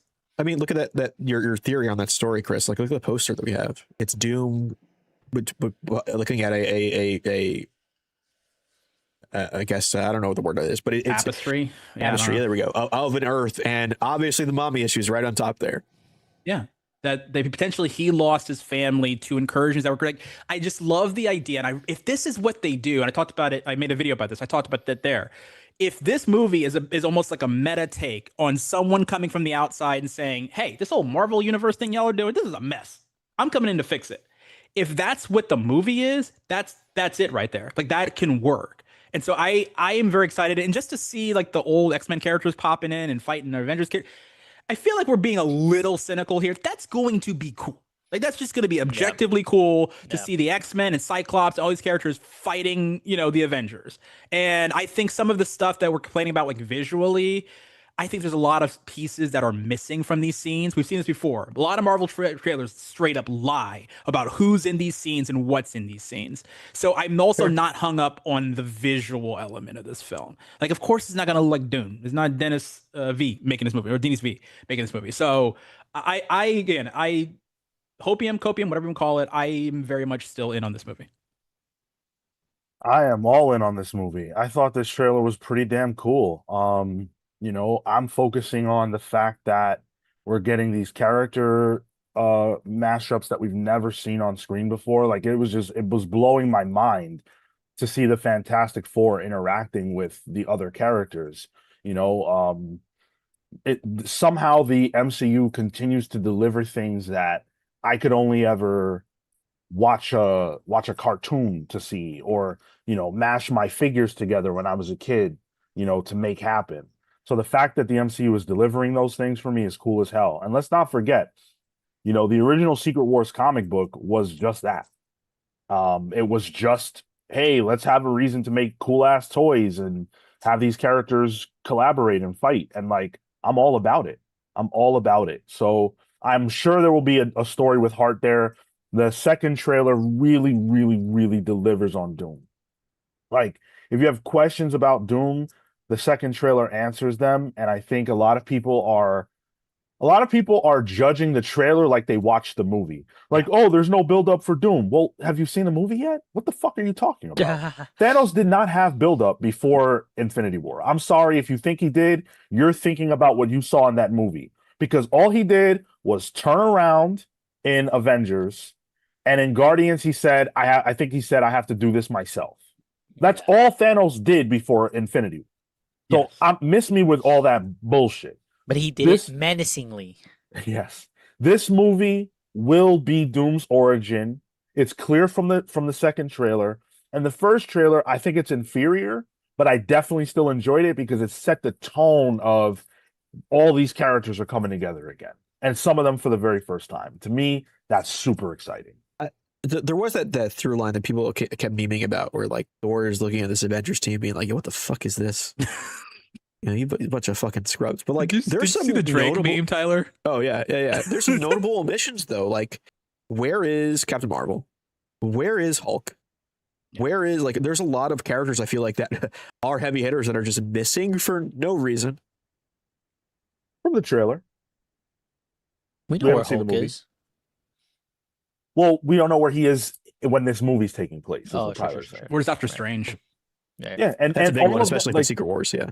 Like again, we can't judge the trailer like we saw the movie. There's a pretty good chance that these characters will appear. Just didn't hit this trailer. But yeah, very exciting. Very, very exciting. I can't wait. Doomsday is in December 18th. Did you guys get tickets already? Yes. Oh, they're available? Marco. Nah. Good luck. So the Infinity Vision ones are available. So if you want to be got by a predatorial marketing tactic, feel free. They're all available. I didn't get Infinity Vision tickets. Well, I think originally when this trailer came out, the Infinity Vision opened up sales. Which I bought an Infinity Vision ticket. I got suckered into it. I mean, exactly. What is that? Good question. So the idea, Marco, is that Dune 3 comes out the same day as Doomsday. They took all of the IMAX theaters. So to combat that, Disney said, well, if you want to see Doomsday in the best way possible, check out this new format called Infinity Vision that specifically a Disney creation. It's just Dolby. Yeah. That's all it is. It's not IMAX. It's not anything like that. It's just saying like, hey, these are going to be in theaters that have Dolby equipped theaters. And we're just going to call it Infinity Vision. So it's nothing new. The movie theater that I go to doesn't even have stuff open through September yet. How am I going to buy tickets? That's why I don't know if everything opened up fully, because like the Alamo near me doesn't have tickets available for Doomsday yet. All I know is that I got tickets and they're not Infinity Vision. Okay. I got tickets for multiple days, actually. I got tickets. I had to get it Thursday because that was the only thing that was available before Saturday. But I also have Sunday tickets. So yeah, heads up, guys. Pals Polls will be on Wednesday that week. Yeah, in so December. It has to be. It's starting early for premiere theaters. AMC, Fandango partnered. Got it. not Yeah, like Okay. locals that makes quite yet. sense. That makes Really, sense. really, really quickly. Let me just hit this really quickly. This Yeah. Talking Pine Tree says, I think saying Thanos didn't have buildup either misses the point that no Doom buildup feels strange because they were building up another villain and just abandoned it for external reasons. So that's something to mention, is that obviously this movie is actually in place of the King Dynasty, which was, funny enough, supposed to be directed by Destin Daniel Cretton, who eventually then, because of the abandonment of that and the Kang plot, because Jonathan Majors ended up doing Spider-Man. But I just think this is revisionist history Thank you. about Thanos. And I can't get off this point enough. We did not know who Thanos was as a character until Infinity War. Do people remember? There was a lot of skepticism about Thanos heading into Infinity War. We didn't, that entire Infinity Saga in that movie rested on whether Thanos worked. He's a CGI character. There was a lot of skepticism because Ultron was pretty weak for a lot of people, and we didn't know if this big purple guy was going to be the threat that this whole universe was building up to. And of course, as we all know, Thanos was freaking awesome. His motivations were incredibly well illustrated in Infinity War. And the build-up that we think about with the Infinity Saga is just about the stones, which up until Infinity War were just kind of these MacGuffin figures that we knew were connected, but we didn't really know why or how they would come together unless you were familiar with the Gauntlet Saga. But with this, again, instead of the Infinity Stones, we have the multiverse as a concept. These incursions, things that have happened in Multiverse of Madness, in Spider-Man No Way Home, Loki, all these pieces. And yes, while those were originally tied to Kang, they can easily just bring Doom in one movie as this outside force who's come from another world, who's been impacted by all the things that have been happening. And that is all the buildup you really need. Again, based on previous evidence, you can just boom, introduce this villain out of nowhere and tell us who he is, and he come in and tell us why he's here and what his problem is with the universe as it exists now. Yeah, I think you're right, Chris. I do think like the Infinity Stones were set up. So like I think that's what people are conflating. They're complaining Infinity Stones with Thanos. And I don't think that's a one-to-one. There's separate things entirely. Like you did have like the collector's whole spiel about what the Infinity Stones are. It's like it was like a big deal. But I think the difference here is that a lot of the stuff that helps flesh out what this is and why it's important was in a TV show that some people didn't watch.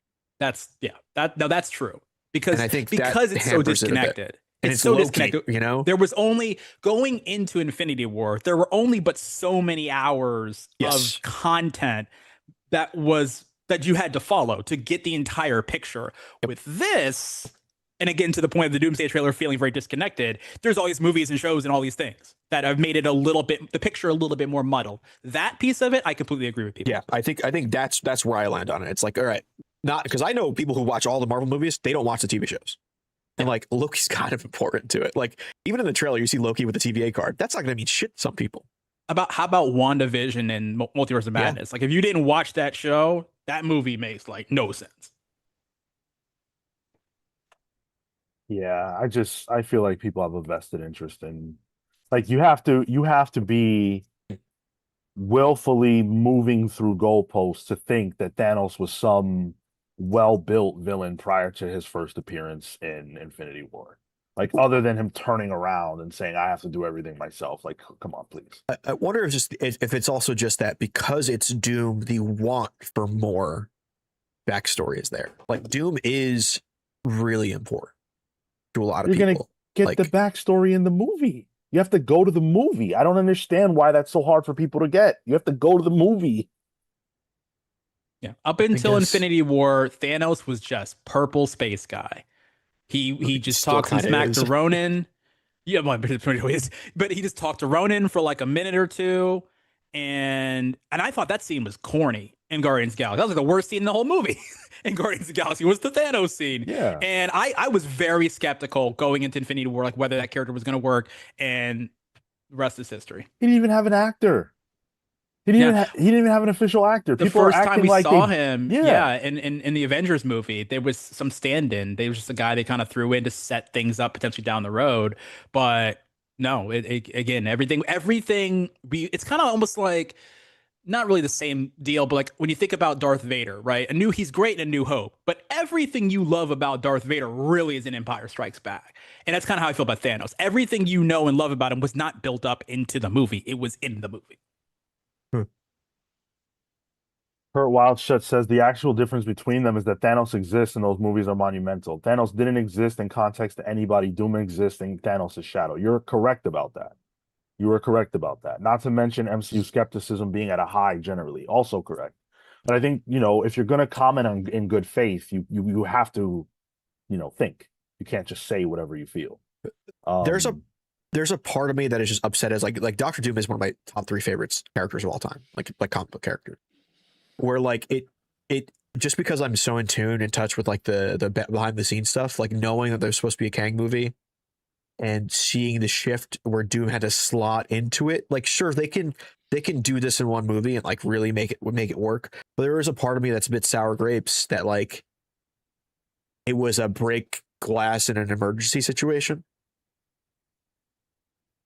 rather than always being Doom. Like there's a whole bit where Kevin Feige is like, we've always been building up to Doom. Yes and no. Like you probably were building up to Doom on the grand scheme of things, but like Kang was originally in this spot or a similar spot.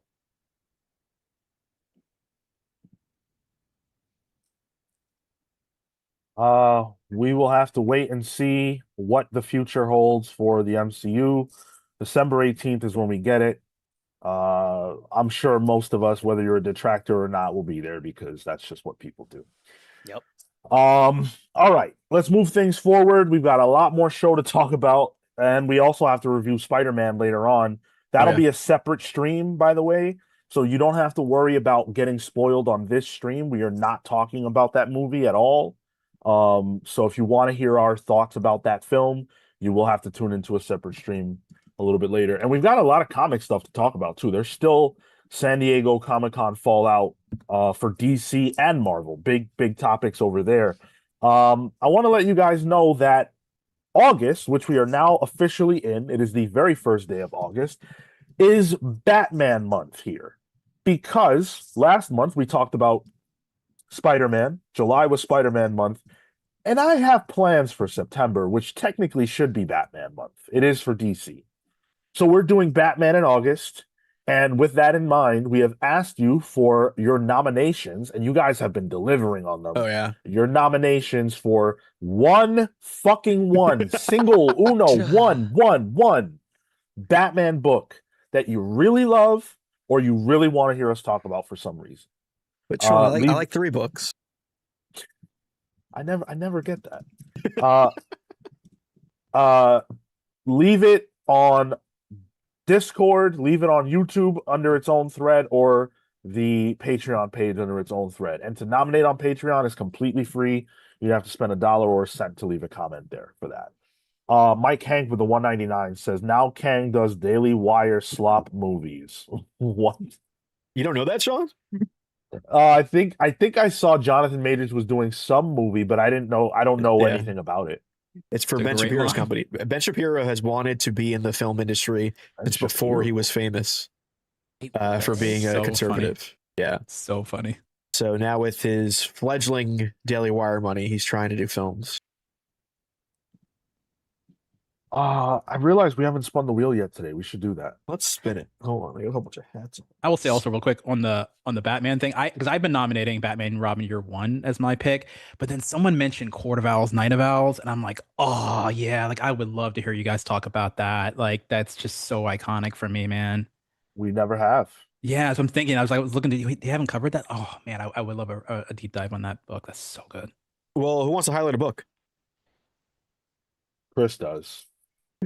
He wants to highlight Court of Owls, Night of Owls. Yeah. That's easy transition. No, because I have it on my desk conveniently here. Yeah, I wanted to quick shout out The Ring, not The Ring you're thinking of. The VHS tape with the girl. Oh, I was saying that was it a VHS tape? Was it? I can't remember. That was so long ago. No, The Ring, The Man Who Beat the Man.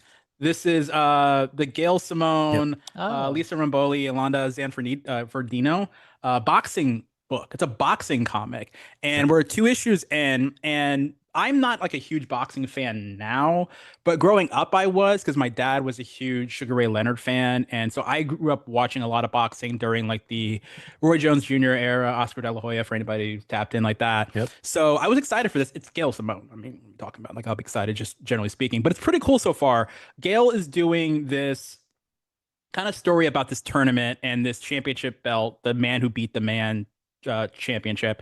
And so far, she's been introducing us to these boxers. And one of the things, if you don't know about boxing culture, that's really important is like the narrative behind the boxers and their journey to the ring and their journey, their careers is really intrinsic to boxing as a sport, right? Because it's an individual sport, and so the narrative behind each boxer is really important. So what Gail's doing these first couple of issues is kind of drip feeding us these different characters that are going to be competing for this belt and giving us this story of how they came to the place they're in now. So she introduces like this Frenchman who was bullied and got into boxing as a means of revenge. Another character who was like a Cuban exile and got into boxing as a means to make a life for himself. And she's kind of structuring it around these two characters, this like old curmudgeon, old school boxing journalist, and then this like younger hotshot like influencer chick. And it's just a really cool story so far. And the art is doing a phenomenal job of giving us, if you're going to do a boxing comic, the art has to deliver like that visceral action and the punches have to feel kinetic. And it's doing that really, really well. So it's still fairly early on. We haven't gotten to the matches themselves. We're still kind of introducing the players that are going to be in the tournament, but it's a ton of fun so far. And if you like boxing and boxing culture and like the society and all around it, I think it's something you should check out. I've never heard of this. This is a Gail Simone book that has never ever been on my radar. That's very cool, dude. I think Tyler, you shouted it out. I think on Pal's polls. Yeah, I remember. I definitely meant to. Yeah.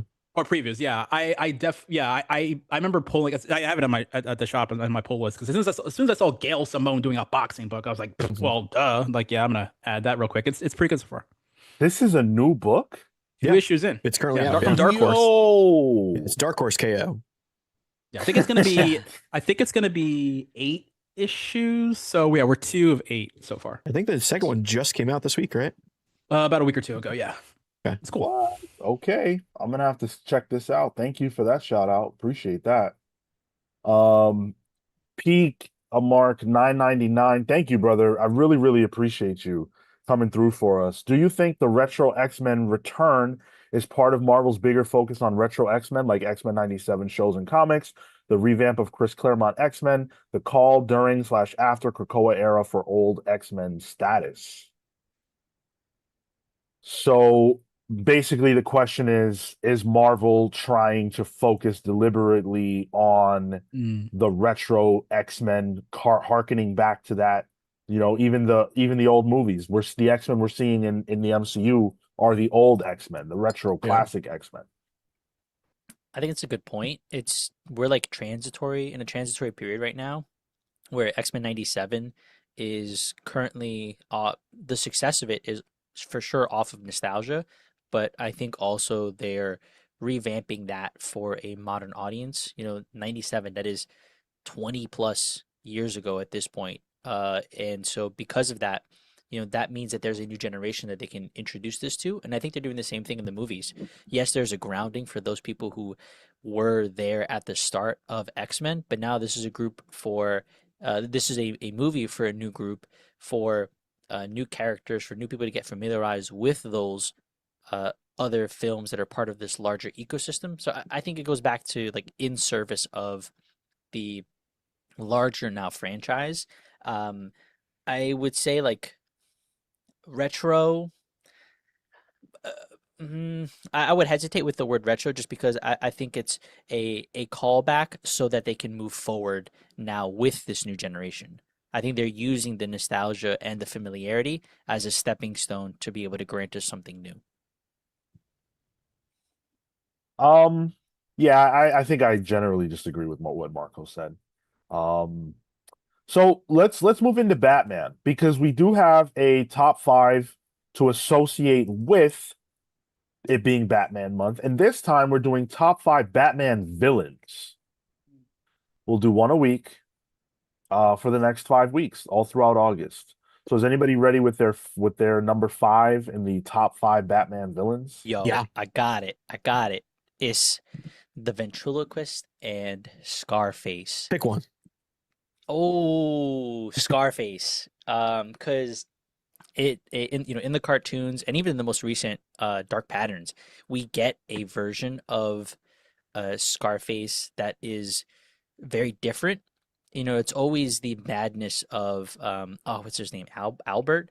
That sort of is the driving force behind all of this stuff. And so, but it makes you question the existence of the it makes you question the existence of the doll as well. And I think that that's always a great thing that you can do with this character is you can make yourself question whether maybe there's something to that doll. Maybe there is, like a uh, uh, something that we can't quite explain that is actually taking possession of the man. And I like that as a concept, and I think it's speaks to the versatility of the Batman villains. A lot of it has to do with some level of psychosis, but there's also just this undercurrent of mystery, and I think that Scarface exemplifies that very, very core tenet of Batman and Batman villains.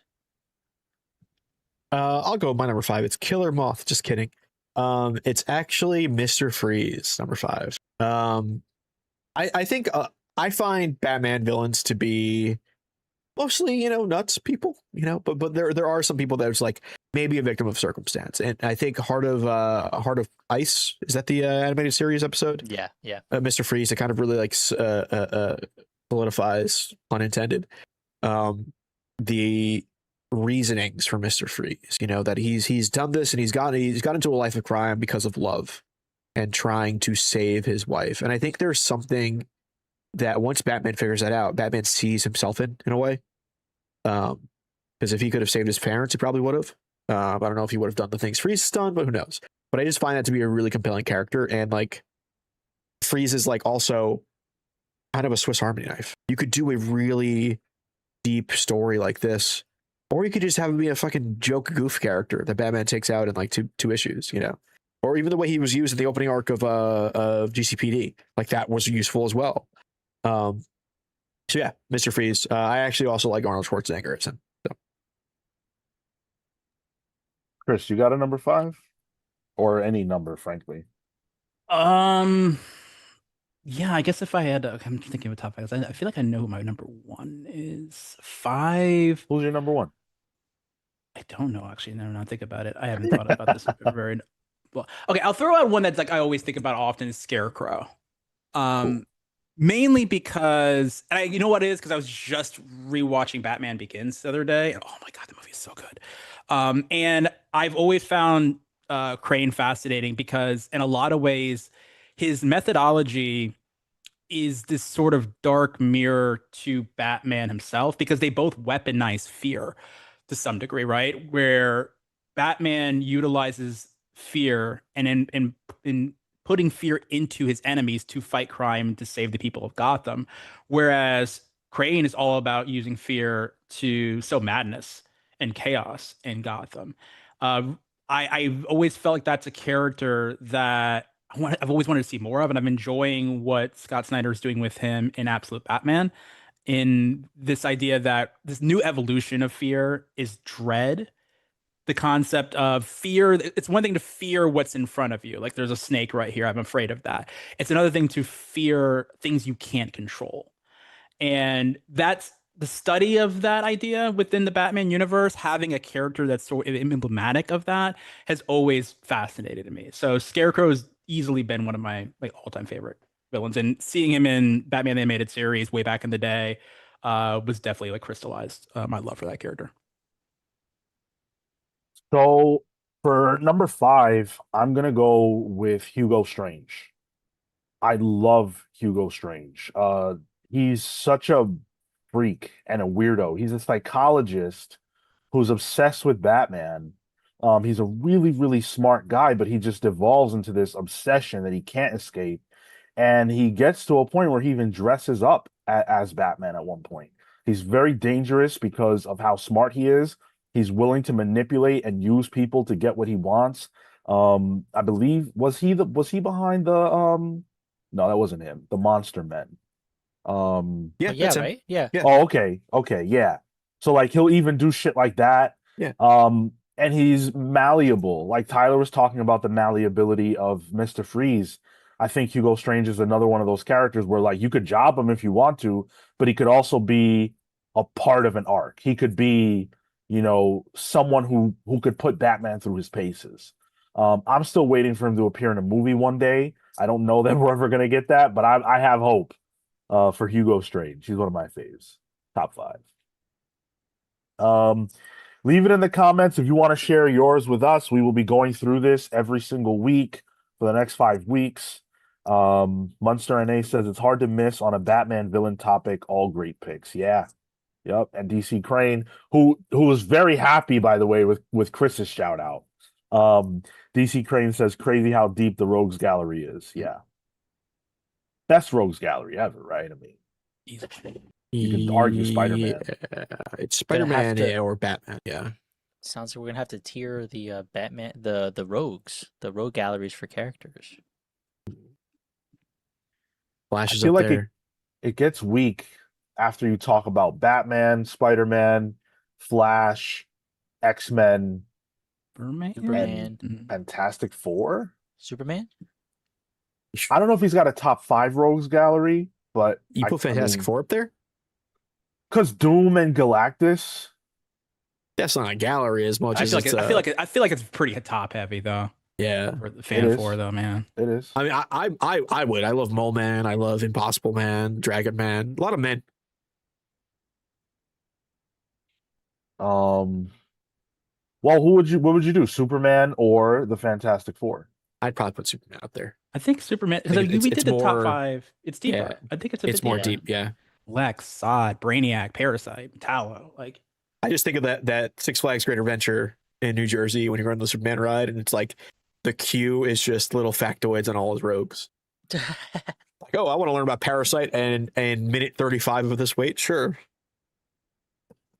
Right. Like that's the last thing you want to be doing. And then there's like this sun bleached Mr. Mitsaplik out there. Yeah. All right. So we talked. Oh, before we talk about the news, we do have a Patreon pal question that we've got Oh, to yeah. answer. Ooh. Hold on, I got it. This is from Shalom Warburg. Do the Hey. pals think Marvel Comics will be back at number 1 in the direct market comic shop dollar sales by Q1 2027? If so, explain your reasoning. I took this and was going to break it down in 2 ways. Do I think that by Q1 of 2027 and on a monthly chart, they will pop into the number 1 spot for a hot second, a week, maybe a month? I think that's possible, depending on how the competition does and how the sales for specific titles end up going, and whether the energy of something like Midnight or whatever else happens pops enough. But to have it be a pattern, I don't think that happens until probably Q3. There's a lot of stuff that's going on that DC is doing and planning throughout the rest of this year, and we can only imagine come New York Comic Con what the news will be for Q1 of next year. I don't know. It's gonna be tough. So I think they may make an appearance, but I don't think it's a trend. Marco, can you business translate for me? What is Q1? What timeline would that be? That is Well, I know it to stands for March. quarter. Okay, January to through March. Yeah. Is that a Q1 for a fiscal year? Isn't a fiscal year run separate from a? Yeah, it depends, but I'm taking it to be calendar. Okay. Either way, no. That's too soon. We're not seeing any. I think the closest we'll get is maybe Q1 of 2028. I think next year might Damn. be a very rough year for the comics in a rebuilding phase. Yep. I think the answer is it's funny because we talked about this like the last time I was on the show. We had this conversation about will Marvel take the market share in October or whatever because of Midnight? And my argument was, let's see what DC does at San Diego Comic-Con. And no, that's not changing anytime soon. because when you say like it's going to shift, you have to be specific. What is going to make it shift? What is Marvel going to drop that's going to suddenly overtake what DC's doing with Absolute, what they're doing with Next Level, and what Energon is doing? Because they got motion right now in a big way that people are sleeping on. And I don't think that Midnight I stand by this. I don't think that Midnight it will sell well out the gate, but I do not think it's going to move the way that Marvel is hoping and the way that some people think it's going to move. And outside of that, what other titles do we know that Marvel's got in the pipeline that's going to drop that's going to suddenly overtake Absolute Batman and Superman and Wonder Woman and these next level titles, stuff that they just announced? Again, we just got a new Batman book announced, Shadow of Bat. That's going to be huge. And I keep saying this, and I'll say it to my blue in the face. There is going to be an absolute event on top of all of this that is going to be seismic. There's no chance. And I'll say it again, Energon. I think that universe is continuing to grow. Now they got Dan Waters up in there too. No shot. No shot. I think it's going to be at least a year or so until Marvel can put themselves in a position to have books and creators in place to make books that would even possibly change this conversation. And we only just got a new editor-in-chief, and comics move slow. You know, any big change that Stephen Wacker will be doing, because it's not like he was, a senior editor before he became editor-in-chief. Like, he was outside the comics at this point. He had previously been in comics, but he was not in Marvel Comics proper. So it's not like he was percolating things before he was EIC. We won't see any real fruits of that labor till summer of next year, earliest. So I think about this from a number standpoint, because I'm just all into the numbers these days because of Comics the Magazine. And I am struggling to see, because it really comes down to this. Do you think that the individual Midnight books will be able to sell 300,000 copies consistently? That's what it comes down to, because that's what is happening with Batman. In fact, the numbers for Absolute Batman are higher than that. That's what Catwoman did. So if you can't beat that, if you can't beat 300K consistently, then you can't beat DC right now. Volume isn't enough, because we're seeing that it's not enough. It's not been enough. And the Midnight book, the only thing that makes me think it's possible is the fact that the Midnight books will be releasing together for the first 3 months or so. Yeah. If they each can manage to sell 300,000 copies, then the answer is yes. But that's not going to happen. I think them releasing at the same time is detrimental to them.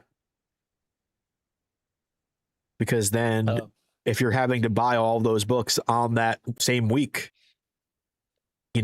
then you might drop one, because that week's, receipt is a little larger than it should be. Mm-hmm. But it's the only thing that's dropping. So if anything, just for the first month. But if you, let's say on that day, right, like you've been picking up 5 Marvel books and 10 DC books, it's a lighter load overall for you. Like I think that makes sense, and that's why I feel like that in tandem with all an Absolute or a Batman or something title that week has to do is sell an average number. They might see a pop, but just for that week. It'll be interesting to evaluate, but I think we probably all are on the same page that it's not going to be happening. Shalom. But I'm not rooting against Marvel, that's for sure. I would love to see them pull it off. I just don't think they have anything in the tank to make that happen right now. Yeah. And this is probably like the last period of time in which I will say we have to give them grace, because they are going through now a legit overhaul. When you're talking about not only a new editor-in-chief, which we haven't had in a decade, you're also talking about moving to a new state, away from New York for the first time.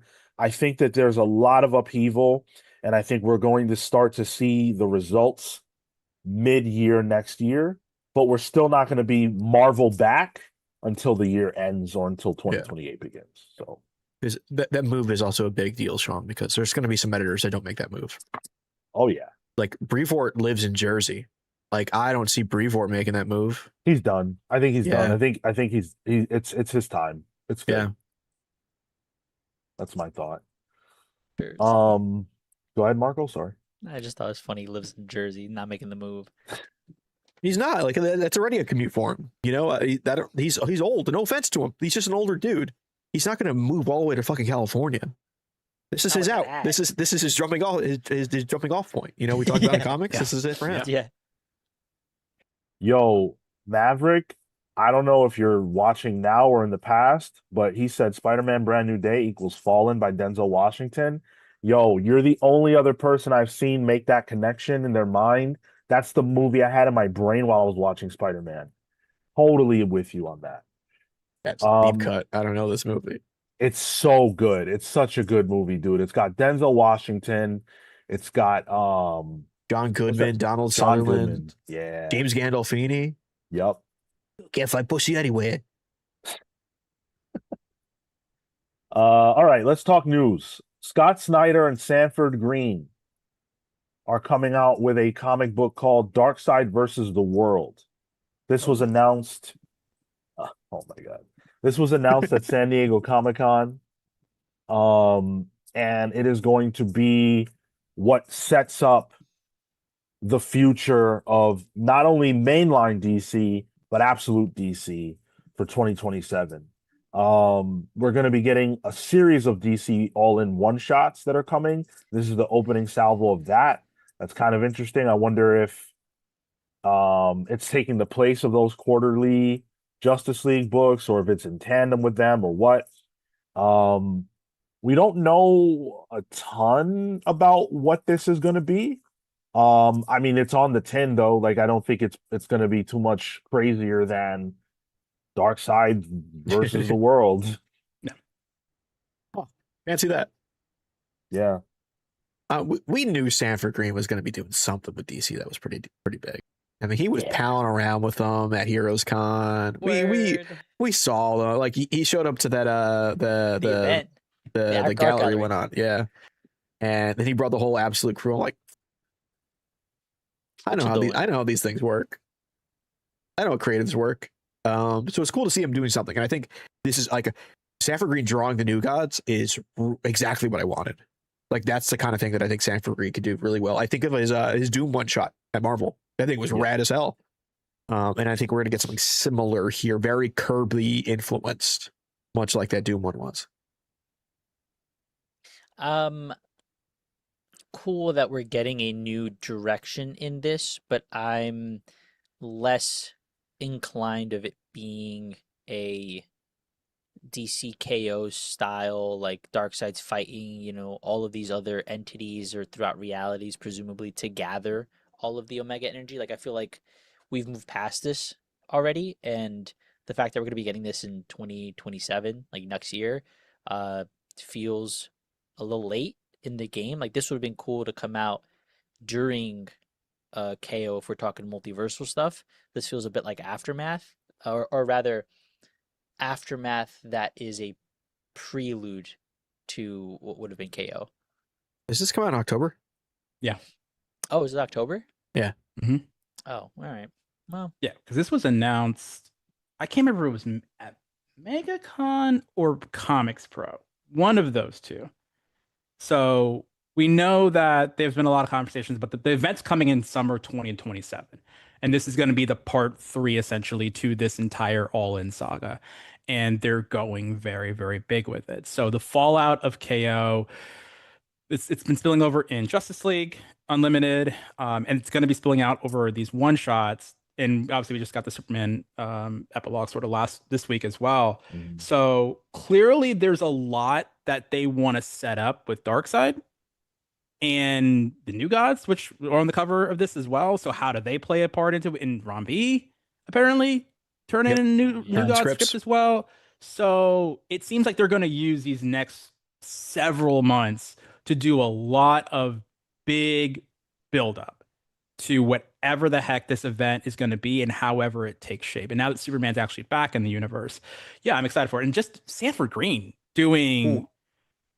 like a quintessential book in the DC storytelling initiative, like with all of this, is very, very exciting. I'm happy for him. Like he's an incredible artist, and just seeing him do like giant cosmic spreads is gonna be nuts. On the cover, there's this bald-headed bitch in the front that looks like a Darkseid, right? Is that? It's like scrawny Darkseid. Is that baby Darkseid grown up? Possibly. It's Yeah, a remember Snyder, that? that's a Snyderism, right? Mm-hmm. That's And his creation. Snyder, yeah, Snyder's whole baby Darkseid that was in Metal. I think we're in Teen Darkseid now. This is like the Groot cycles, I can't remember the last time I saw that character. Huh. right? Yeah. Was Death Metal? Maybe That's the last time I remember for sure. Dark Crisis, maybe. I don't recall. Reincarnation. Marco's like, I don't know what you're talking about. No, I'm looking it up. Like, I remember the little glasses. And the the goggles, rock right? fingers. Yeah. That would be a very Snyder thing to do to bring that back. Yeah. Sure. Yeah, I agree.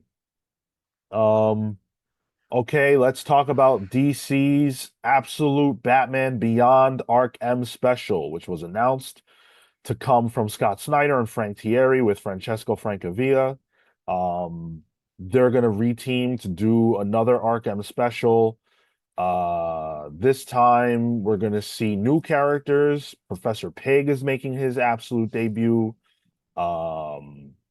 which is cool. I really like the designs that they showed for the pigs. They're fucking creepy, man. Yeah. God damn. So is this Professor Pig a guy with a pig mask, but underneath the mask is actually a pig head? The pig. It looks like it. Yeah. It's so stupid. I love Professor Pig. That. Professor Pig, I think Sean's with me on this one. Like, Morrison introduced so many cool characters in their run, and Professor Pig's up there with like some of my favorite Batman villains. Yeah. He doesn't crack my top 5. Spoiler for that, but he's up there, and and I think they've done some like real fun stories with him. It's like if the Saw killer was in Gotham sometimes, but it's fun. This is cool to see this character, the design, but I remember not liking the Arkham special, and I didn't like the team up here. Even some of the art, honestly, I felt was a bit lacking compared to what we'd seen, and so I'm actually a little down on this. Like, this would not have been a special that we're probably gonna read this for the show, but based on the Arc M special itself, would not be a follow up that I personally would pick. This is what's answering what all the other arcs are: Arc A, Arc H, Arc F. So it's a big question mark. So I guess it'll be cool to see that. We got a super chat from Ben Loudly, a 10 spot. Sanford's doing it the right way, as he's just doing one shots and variant covers for the big two these days, which is great promo when he does his own stuff like Bitter Root. It's a good point. Smart. And then he sells like a premium format prints too of his art. So good on him. Let's spin the wheel, Tyler. Really. See what else we can do for you guys today. Does Marco have a minute? Oh, I got one. Time me. All right. Just one moment, please. And when you're ready. All right. I don't have my crown on me, but I went to medieval times yesterday. Oh, you didn't invite me, you son of a bitch. We went as part of the office. It was an office excursion, and I have not been in years. So I remember, like, school field trip kind of situation, but the adult session was way different. I went dressed up. I was like a high elf kind of situation, and it was cool, man. I have not been in years, so it did feel smaller to me. We took the bus to get there, bro. The 199 into New Jersey, and then it just drops you off on the side of the fucking highway, and you're just like navigating your way to this, forlorn castle in the distance. Was kind of wild an experience. And the show was great. I don't remember it being so entertaining. The food was good. The drinks were good. I generally had a blast. Enough so that I'm like, this would be a cool trip to come with family that visits from like Ecuador or something. It's been recently known as a hot place for singles. Really? Yeah. How so? You just meet people there. Okay. Yeah. Did you have the soup? Did you have the drink? The bisque. Yeah, The dragon's blood. It's a Ooh. tomato bisque Ooh. with the garlic bread. You had to eat the Yeah, chicken dude. with your hands? Yeah, of course. Yeah. Yeah. Hey, all with my hands. I was a lord. Damn, you're making that sound fun, Marco. It That was sounds fun, genuinely. Do you think it's not fun, Sean? I've never experienced it. It doesn't immediately look fun to me. It's and like there's a storyline to everything Yeah. too. So you kind of like depending on which team you pick. Like we picked the one who's had the main storyline, or like we were selected for that one, and so we were cheering our guy on. There was fucking betrayal. We could boo the other team, and it was What? fucking rad, dude. There's We a were, like, picture of me. You were and- LARPing. There's a Yo, picture of me in actually, the yeah. they really. And- I went from an 8th grade trip in the 8th grade. So there's a picture of me with the princess, like hover handing her while I'm wearing like camo cargo shorts with like an Avenged Sevenfold belt buckle. Oh, And I Hair look kind of like this. 100%. It is the Yeah. worst picture ever. In fact, I don't have a picture of, I have a photo of a photo somewhere. And it is very cringe. Well, hey, look, we've all got those cringe pics. But yeah, that's a good minute, Marco. That's a good minute. Thank you. That shit was fun, dude. Go LARP. Let's do it again. That was fun. Let's spin the wheel again. We have a few more. Let's see. Well, you could drink up this time. Yeah. Oh, I'm nice. thirsty as fuck. Got my. Yo, I'm addicted to this stuff, I think. The Arizona green tea, even though it's That's a lot of Americanized. now. classic. That's a lot of sugar. You think I look at the ingredients? Oh my god. Oh God. Winnie says, haha, the Comics Pals field trip to medieval times. Yo, when, Would- bro? It When? would be fun. It would be. I mean, the Ren Fair is coming up, Marco. Are you going to do the Ren Fair? Yeah, we're thinking about it. We gotta Ooh, get let me know. tickets. Let me know. Yeah, Never I been to think- Ren Fair. Oh, that's such a good time. You got a good Ma- one in maybe- Florida. Don't they have a good one in Florida? There's one not crazy far from me. I've been Yeah. dying to go, but yeah. You would go to the one near me, right, guys? Tuxedo. Tuxedo. Yeah. Yeah. Yeah, that's far. That's like up. Yeah, it's about from New York City. It's probably Like an hour almost and a half. almost a 2 hour, an hour and a half to 2 hours between then. Yeah. Wait, where? I'm sorry. It's in Tuxedo, New York. Oh. Oh, okay. are you thinking of when they do it at the museum? Yeah. Oh, I've never Oh, been to no. that one. I've Oh, always the heard good cloisters. They do have the things. cloisters? The cloisters. Yeah, Yes. the Yes. cloisters. Got it. Okay, I didn't know they did Yeah. that. Yeah. Mhm. Yeah. Yeah. I've heard it's good. It's small, but it's good. I don't know that they do it as much anymore, if at all. Hmm. I'm not sure. I don't stay tapped into that, quite frankly. Morgan Hampton is going to be writing Steel. We were getting a new Steel series. We don't know who Steel will be, like which Steel Ooh, good point. they will use. But we know that it's happening. We really don't know many details. This kind of, to be honest, this kind of felt like a throwaway announcement more than anything. They didn't have much to say about it. That's fine. I have a take that I have not gotten out yet about all of this. Ooh, yeah. About okay, so this couples with the other announcements from the other panel the other day, which was Vixen and Cody Ziegler doing Static. Obviously, we've had this conversation many times about DC So White and the movement and all of that and that conversation. Obviously, these books existing is not because of the boycott and all of that. However, and I want to throw this grenade into the chat here and ask you guys this. Do you think that the way this was announced and using San Diego Comic-Con as the platform for it was because of the noise and the conversation? Because, and the reason why I say this is because of this. They didn't just announce one Black ongoing. They announced 3, all in this very public way at San Diego Comic-Con. What's even more fascinating about it, none of these books have release dates. None of these books are imminent.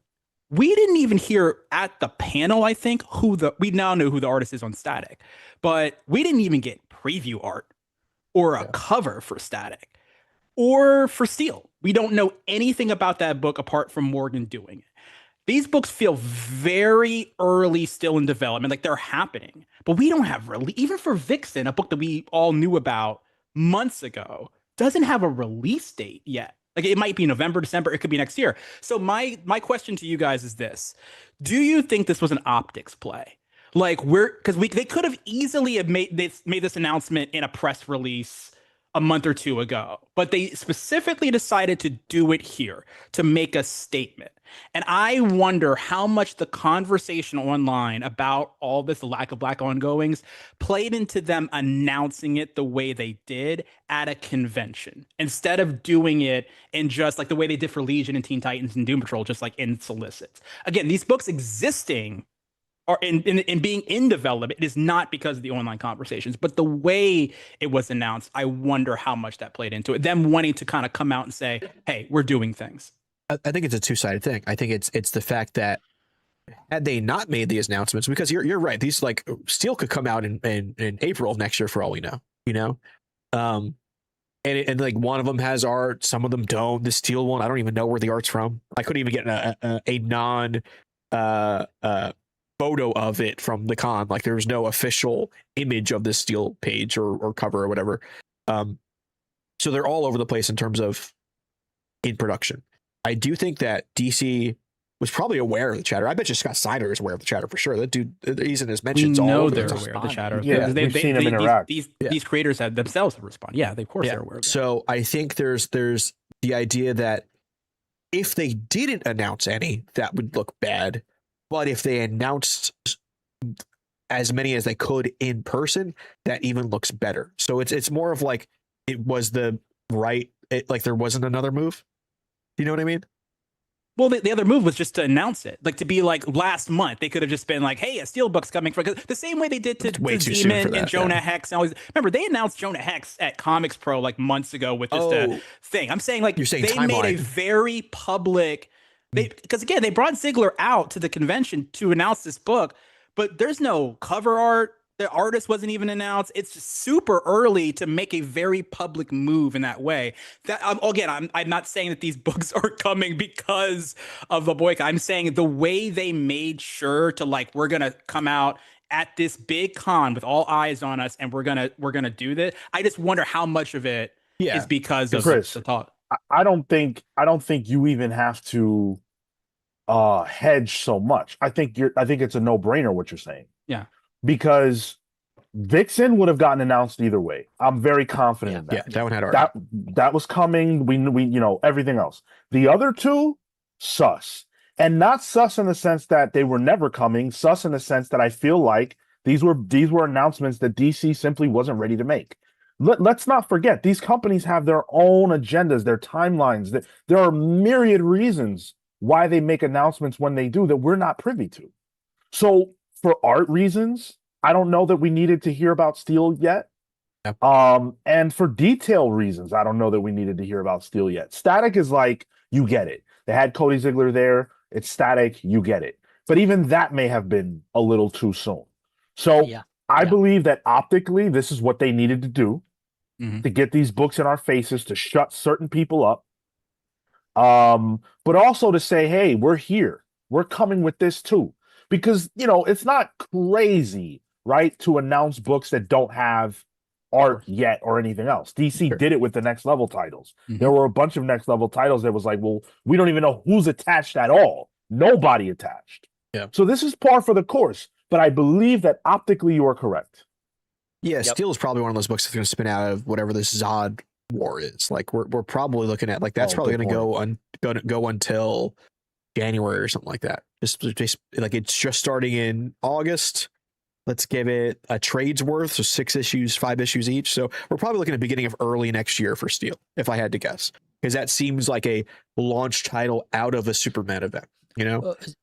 And same for Static. Static is currently in the getting more and more integrated in New Titans. All that stuff has build up and momentum, and I think that's what the machine of DC has been, is let's let it play out, let's let it build up. So I think you're right about where Steel plays comes into it, and I think similar timeline because of Static appearance currently with Titans. Like that still needs its emotional build up. That's what they care about right now.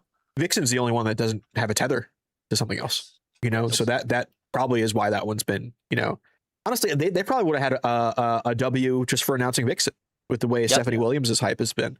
Like that would have been a good announcement at a con. But I think they saw that and they knew how big of an announcement that would be, and they were like, let's make it bigger. Like I wouldn't doubt it if this was a Snyder move. Yeah. To me, that's my biggest takeaway is I'm so excited about these projects because everyone involved, like this is gonna be a lot of fun. And when I talked to Morgan on my channel a couple months ago, he had mentioned that Superman was something he'd always wanted to write, like the character Superman, that book. So this is a big step towards doing that. Him getting inside the Metropolis editorial room and being involved with a character like Steel is a huge step forward towards that. And he's still gonna be doing Green Lantern Corps. So that's awesome. But I just felt like that was my thing. And I didn't want to look at it cynically, but I just kept thinking that's really curious. They announced not just one, but 3 Black books, and none of them actually have release dates. So it's like they didn't have to announce it then, but they did. Yeah. And they did it at San Diego, and they brought those particular creators out, which is great. Again, I'm not chastising or criticizing them for this. I'm just making an observation that I think that I can't imagine that the conversation around this had no part to play at all. That I just push back against entirely. Yeah. Steel seems like an announcement that probably would have like been ready by New York Comic Con in terms of the timeline. So not even if it is launching post this Zod War thing. Yeah, to not announce an artist at all is crazy. It's like, did they even say who the artist of the art they showed was? Nope, I don't think so. It looks like a Ramita. I know it's not, but like it's got the blockiness of Ramita on it.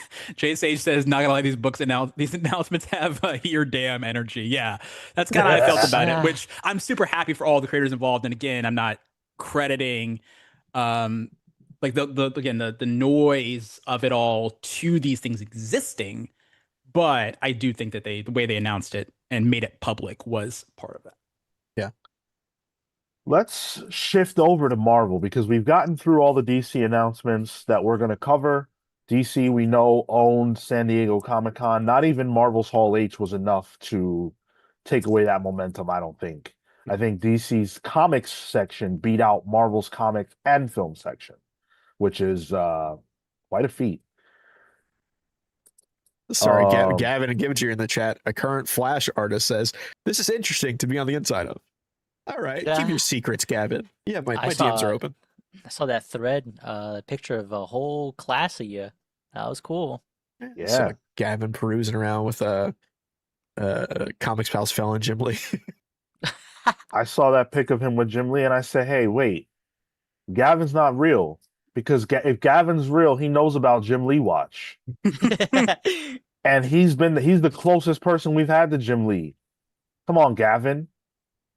So at least Gavin's confirming there is an artist on Steel.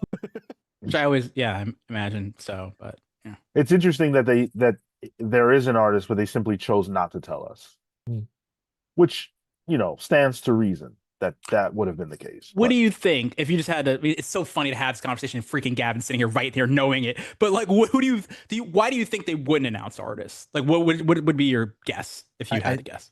I think because they might be on something currently that they don't want to announce their departure of. Does that make sense? That makes sense. Yeah. Yeah, I think both that and it's not all there yet to the same degree they might want finished. Yeah, I think that it's just not ready. It's not an announcement they were ready to make. They tend to like to share art when they announce who the artist is, and if there just wasn't any to share for Tyler's reason or any other reason, then it makes sense to me to leave this artless. Can I throw one name out? Sure. I'm looking at this S. It's just the first thought. I could be like completely wrong. Because to your point, Tyler, this person's on a book right now, and maybe they don't want to make a big show of it now. Dennis Cowan. Oh, that's a good point. Right? Wow, that's a good point, and that's an announcement in and of itself. Because if you had an all black team, Dennis Cowan and Morgan Hampton doing Steel, but you can't say that now because Dennis Cowan is still Question. in the midst of doing Nightwing, and it would be a big exit for him and a big transition. And But they he can't is say that leaving right now. Nightwing. Don't we know that? Is it? I don't know think if that's we know been that yet. announced officially. Didn't thought- Morgan Hampton also give Dennis Cowan a milestone medallion at San Diego? Didn't he post about this? Like this like Yeah. necklace? Something like that. This yes. S has Dennis Cowan energy. I don't know now why. That you, now that you say it, now that you say it, I kind of see it. I see that, or like if we expand outwards, Ferreira. But I think Ferreira, like, no offense to like Steel as a character, but Ferreira's, I think, a bigger announcement for a bigger book. But Either way, we will find out, I imagine, by New York Comic Con. So Possibly, yeah. I'm excited for this. Don't have too long. Chris, are you making the jump? You going to New York Comic Con or what? Yeah, I'm trying to. Yeah, that's Cool. for sure. I'm trying to make that happen. Did you have the opportunity to apply as press? I'm still waiting. It's been like a month. I don't know what's taking so long. But dude, we'll see. You're in the second email them. wave. Email them. Yeah, I'll follow up on it. I eventually. sent an email to the press thing, and they're like, "Yeah, we're still working on it." And then I got my approval like a day later. Yeah. So on the Marvel side of things, Marvel announced a partnership with Kadokawa, who are a manga publisher, to make original manga with Marvel characters in it. This is, of course, not the first time that this has been the case. Marvel has been in the manga business several times. Most recently, they had a partnership with Shueisha, who does Shonen Jump, and that was canceled. We also had Deadpool, Samurai, and Spider-Man Fake Red. Those are books that came out under that deal. Now we have new announcements for new series. There are going to be 5, I believe, as a part of this partnership, that are announced so far. And we got some teasers of some visuals for this, which look cool. They showed off Daredevil character designs, Punisher character designs, Spider-Man character designs, and I think it looks pretty cool. I think the Daredevil one has some sauce on it. I like that Daredevil design a lot. Kind of feels like Mr. Negative's Goons a bit. But I dig it. I mean, I don't know the quality of these books. I mean, this typically has not been my cup of tea, these like manga verse books, but I mean, is this what CB's working on now that he's moving? Yes, this move has CB directly involved. Which, You know what? which is I'll give it a shot. It's interesting then that, this seems like it would have been a long-standing negotiation and partnership. Like, this is something that's been in the works then for quite a while, just on the legalities part. So Stephen Wacker coming in and then CB getting moved, seems like this is all sort of falling into line with plans. Yeah, this makes a lot of sense given his connections to the area. I think that him overseeing this allows him to still stay in an editorial position and oversee something that is very much in his interest, right? So where even though he is technically being demoted of sorts, right? He's still getting a cushy job to fall back on that allows him to stay within a wheelhouse that he's very passionate about, which I think this is a great move. You know what? This for me recontextualizes, that I think that narrative of like this has been sort of he's going to be comfortable and this is a demotion. This feels like he's handling a larger section, because I think the other piece of this that has been interesting, and this has just been with relation to some of the movie stuff. Sony itself also becomes the largest shareholder for Kadokawa. In general, it's now 10% of all of its stake, and so it seems there's a desire for a movie pipeline as well with this, and that's something that I think has gone a bit under the radar. So it feels like a bit of make some IP have a connection to film in a different market. I mean, I think that's the one thing the MCU is lacking. It's animated films. Mm. You know, Anime or, and you all know, the rest. yeah, like if they can snag K-pop Demon Hunters energy, Yeah. it'll be big. I also like this Daredevil design because it's like the blind justice, the blindfold over the eyes. Good I stuff. like that one. That's my favorite so far. So yeah, this feels like CB's doing Akira. some big. Sorry, Akira is doing some big schmoves over there. Get a wheel spin in. A few more. See. Oof. We lie to Marco. Lie to Marco. Okay. I Trying to dare you. spin this properly. You dare, dude? You got lied to last week, and you totally. Yeah, I did. I did. Like, wow, did it?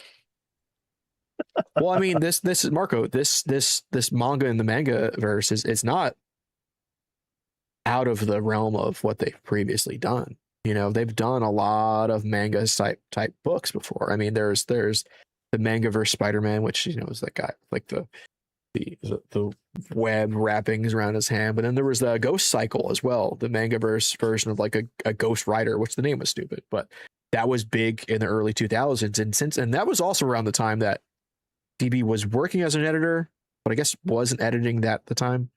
But seeing that kind of rejuvenation, especially with the Mangaverse stuff coming up next month, that's going to be big. So yeah, I might have lied to you there. I'm aware of Spider-Man, so That's that not that. very familiar with that character and the existence of it. But Ghost Cycle, Tyler, come on. All right, you might try a little bit. You might have caught that one, even though you're wrong about Spider-Man. Manga Spider-Man and Spider-Man are very different characters. Yeah. All right, Ghost Cycle. I could have came up with a better one, but that sounds like a manga. Or no, it's like My Boyfriend Married a Ghost Cycle. That's more like a manga. See, then I would have been like My Boyfriend Married a Devil. Actually, no. You know what? Because isekais and stuff like that didn't start popping off until at least the early 2020s. I like how modern manga and Quan Mills books have similar titles. All right, Marco, fine. You sussed out the lie this time around. Win this Good time. for you. Let's spin the wheel one more time. My guy. Then we'll talk about Marvel's webtoons, because I need to read more webtoons. Drink up. Get ready for Webtoons by drinking. Nice. I actually have a question for Marco that I've been sitting on, but we haven't done the show together, so I've never had the opportunity to actually ask you this. Because I want your perspective on this. Okay. I was just rereading, because I think you read Alex and Ada, right? Yeah. Before? Yeah. Okay. I was just rereading this a couple months ago, and I came away with a take that I don't know if you're going to agree with or not, but I'd be curious to hear. So this book paints a very rosy picture of our relationship, like humanity's relationship with AI and with robotics, that I feel like if this book came out today would not be received well. Do you agree with that sentiment or not? Interesting.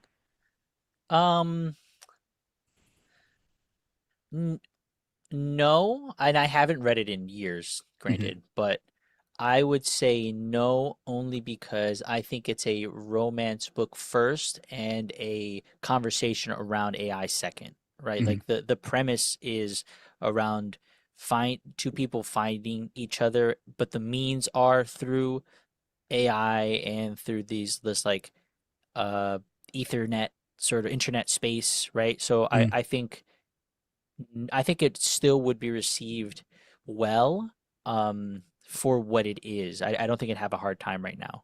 Maybe selling because of everything that's coming out, so it's crushing it. But I don't think the contents will be taken in any way. I don't think Jonathan Luna and Sarah Vaughn knew that we'd have fuckable robots within 15 years. Like within like a pretty a short period of time. Because by the end of I'm not going to spoil it or anything, but it just has this very like utopian, like we are all together in this by the end of it. And I just feel like there's so much vitriol against AI, against robotics. And this book paints a much sunnier picture of our relationship with that technology. I think Maria Levitt's Artificial is more of our modern interpretation of that. I haven't got to that yet. Okay. The fact that we as a society, as human society, have already created slurs for these things is an Clankers. incredible advancement in culture. It's crazy to me. There was, I think it was a New York or New Jersey school that was going to get a robotic teacher to put in one of the offices. Yeah, I heard that. Yeah. So that But had Saw to cancel the contract because they found out the company also makes sex robots Yeah. that go for around, I mean, I've been told this, I haven't checked myself, but go for around like 45 grand. Like with tax, you're looking at like, it's like buying a car. Well, no tax in Jersey, so. I don't see the big deal. They should, let teachers teach. We have a teaching problem. We need more teachers. Listen, bring on You the don't boss. pay this one either. teachers. Better Yeah. pay for teachers. That's what we need. We need better pay. Yes, you're absolutely right. Let's get into Webtoon. Marvel revealed 3 Webtoon that are coming to the platform. Original books. One is called Tony's Girl. This is my favorite one by far. Can you sing it in the tune of Jesse's Girl? Tony's Girl. See, it's even better now, Yeah. right? I love it. Yeah. So Tony's Girl is not Pepper Potts. By the solicit, it appears to be Meredith McCall, the daughter of one of Howard Stark's biggest rivals. What begins as mutual dislike slowly develops into a relationship neither family would ever approve of. Okay. Now for the longest title ever. That time Deadpool fell into Webtoon and found the longest title of all time. Hell yeah. Hell yeah, dude. That's what I was talking about. Talking about sounds fun. isekai. The series throws the merc with a mouth into the chaotic Webtoon universe, where he bounces between genres that include Regency romance, superhuman tournaments, post-apocalyptic landscapes, and stylish Korean high school drama as he searches for a way home. All right, Marco's Dreams. Yeah, dude. Please send me. that's weird. And then X-Men Korea. So the story centers around young Seo Go, an ordinary Korean high school student whose mutant powers suddenly awaken. See, these fucking high school kids, they go to school and they awaken their powers. Look at Korea now. Look now. It's got split in 2, dude. It got Still split in 2. It's crazy, man. You're right, Sean. That shit got divided, north and south. X-Men North. No. Oh no. Sean, the fact that you even call them kids? Mm-mm. Oh my god. That's With some normie shit. disdain. With disdain. Is Luna Snow a mutant? I think she is, right? I think so. Yeah. Oh my god. Yeah, dude, yeah. Korea's Ice fucked. powers, cryokinesis. So after enrolling at Hosseok Academy for the Gifted, he becomes entangled in a conspiracy involving a powerful corporation that could change the future of humanity. Those are the 3 announcements we have so far. Are any of them interesting to you guys? All of them. None of them. This is the exact beat for beat genre that you find on Webtoons. A immediate young fledgling romance between 2 forlorn characters. Perfect. Hit it, right? An isekai where they even play on the fact that it's self-aware and it is featuring a fourth wall breaking character like Deadpool. And then something as simple and straightforward as a adventure story with X-Men Korea, and then all of a sudden it devolves into conspiracy. Yeah, this is what you're going to find on Webtoons. This will have people gravitate to it, undoubtedly. I wish I knew who the creators were in the sense of like what they have done otherwise, but this as themes and genres fit perfectly in the schema. Yeah, Deadpool intrigues me. That's the one that intrigues me most, just because of the idea of that character specifically playing with the Webtoons format, and that I think is in and of itself. You can easily sell me on that. I won't read any of this because I don't like webtoons, but I'm curious to know what's going to happen with those damn kids in Korea. Those muties. Yeah, this does nothing for me, unfortunately. What? Unless like there's buzz around it, but I ain't never read a webtoon.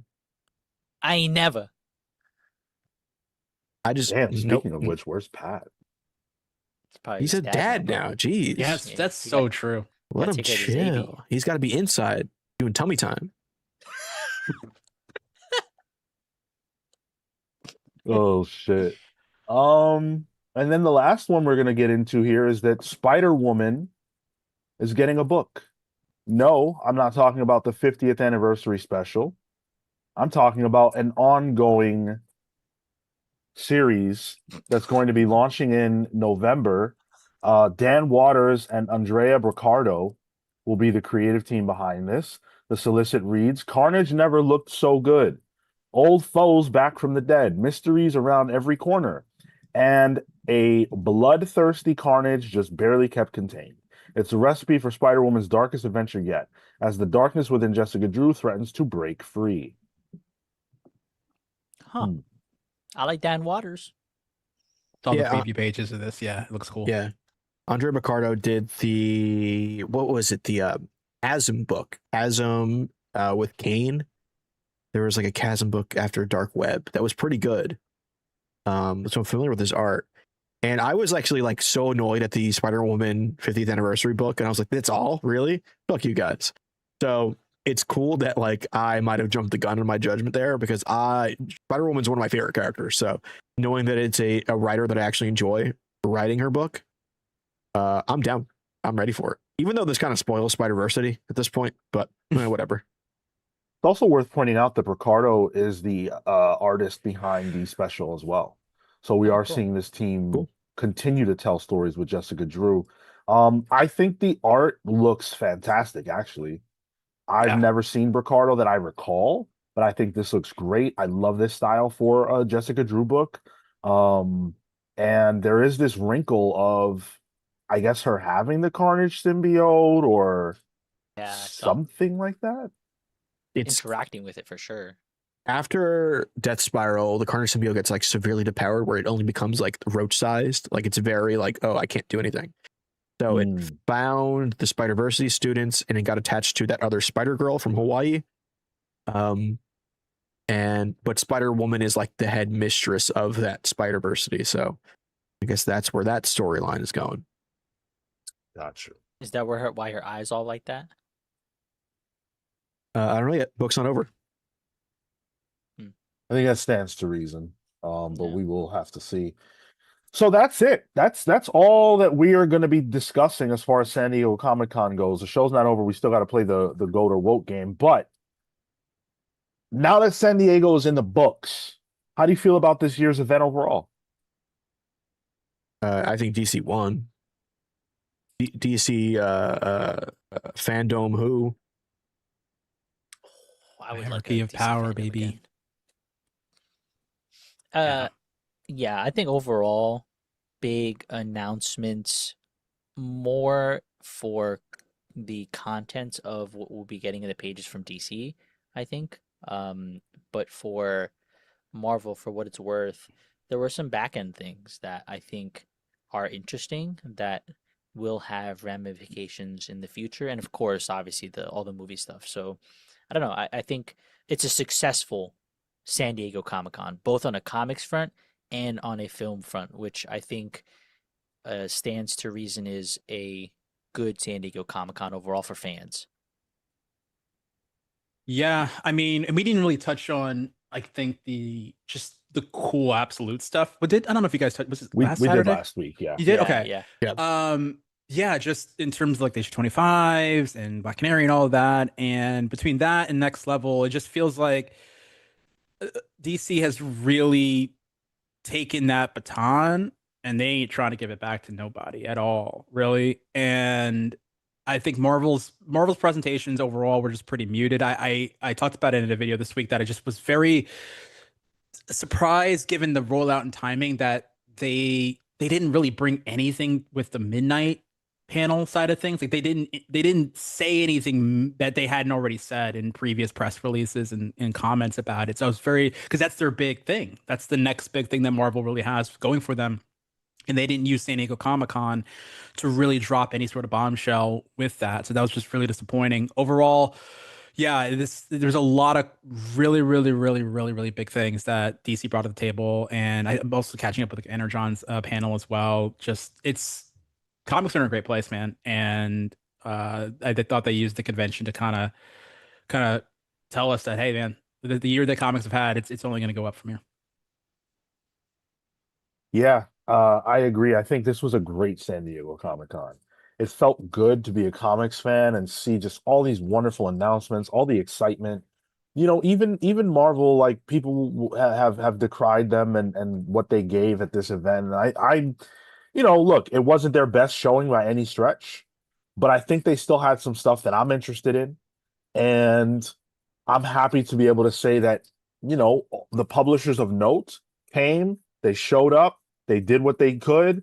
And I think overall, we got a lot of cool stuff out of this, especially when you're talking about from the MCU perspective.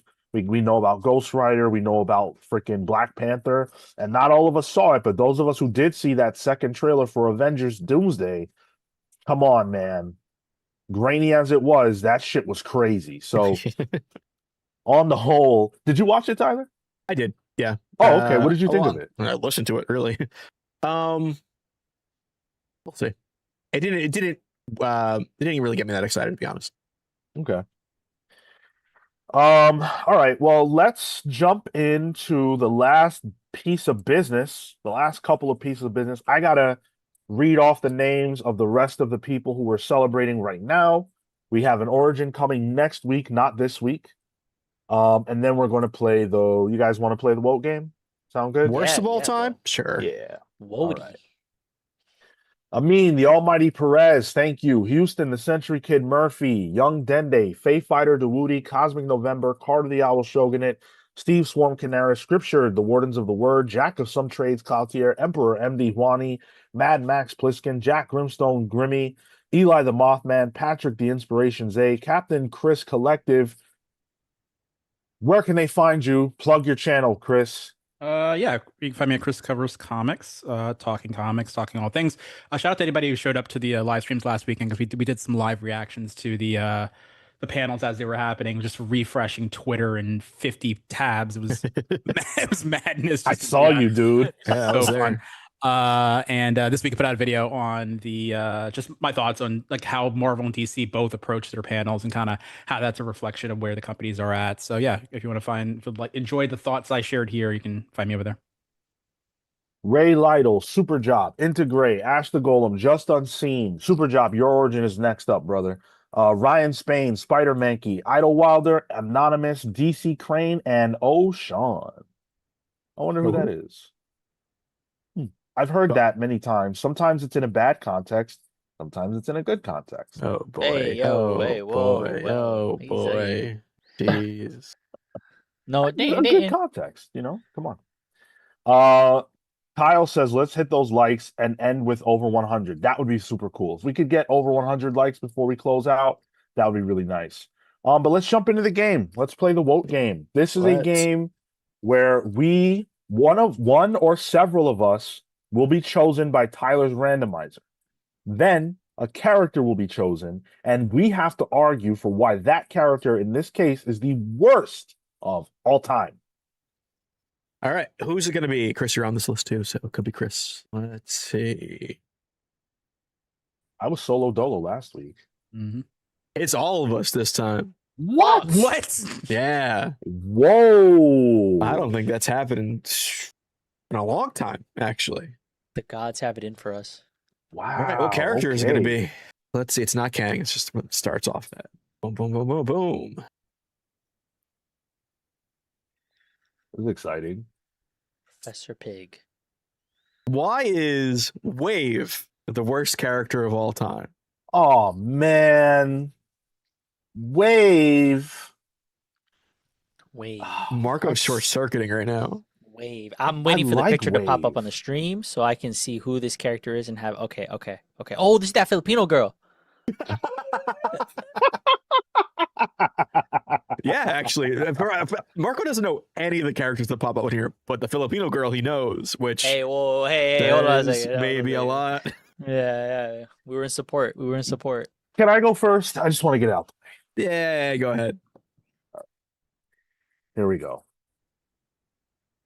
Wave is the worst of all time because who the fuck is Wave? Okay, Wave looks like she's a knockoff gender bent Namor. Okay, or should I say Namor? Her powers are water based, but we've got so many characters who are cooler that have water based powers. Her costume looks like she's biting off of Aquaman. There's just nothing original here. She feels like one of those characters that exists, quite frankly, solely to add some diversity to the mix. Whoa. Let's do something real with this character. Do something real. Make her a real character instead of the who the fuck is she that she currently exists as. We don't need more who's. We need more real heroes. Damn. Let me go Alright. next. Let me go Damn. next. Okay, Let me go Chris. next. I want to go after Chris. I want Marco to go last. Oh no. Yo, that's crazy. All right. All right. I don't know how to follow that. Sean really said this. She's a DEI. That's crazy. All right. Sean said that Wave is a knockoff Namor.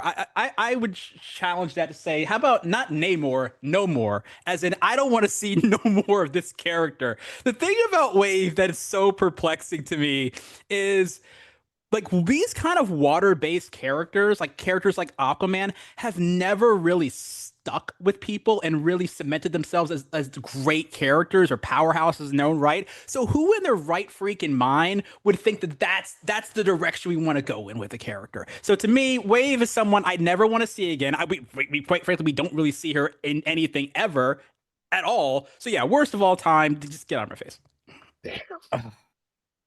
All right, I'm ready. All right. Let's talk about Pearl, also known as Wave. Wave was a character created for Marvel's Tiger division, which was unfortunately a Marvel's business sense to get into the Asian market. So right off the bat, inorganic creation of a character, which is annoying as a fan if you're annoyed by that sort of thing. I think because Tiger division didn't really hit, they had to then change it to Agents of Atlas, a pre-existing team, all written by Greg Pak. So not only is Wave a boring character for who she is, but any team she's on just gets lost. The Wave is relegated to always be a background character at this point, with no real shine for herself, because she doesn't make any waves in the Marvel universe. Okay. Marco. Ready? Yeah. All right, go. Yo, why this water-based character be looking like a butterfly, bro? That don't even make sense visually. Wow. She splashed around the water, kind of like fishy vibes, fish bug. Not cool. You know what? I don't wanna stack onto what these guys have already said in terms of Wave and her inability to matter, her inability to potentially even fight. Like the fact that the water-based powers are all that she might have access to diminishes her. It relegates her honestly to a minimum of D tier, which is unfortunate for an otherwise unknown character. I have nothing to say but Palamsa Wave. Ooh. All Was that right. Marco breaking out Filipino? another language. Yeah, Tagalog. Tagalog. All right. The poll is up. Let us know who you think convinced you that Wave is the worst character of all Yo, time. I like her Marvel Snap card though. She's pretty handy. Yeah, dude, it sucks. I fucking love Wave and Marvel Snap. Yeah, Wave is like in a lot of my decks. Damn, dude. I would never want to say those kinds of things about Wave, but I had to because they're true. That's gonna get us, that's gonna get us canceled in the Filipino community, bro. All Damn. someone's gonna You clip said- that, no You said context. DEI higher, Sean. Jesus Purge Christ. it. You said Purge it. that was woke nonsense. I had to, bro. I had to press the button. Liberal. Just like China. Tyler did. China.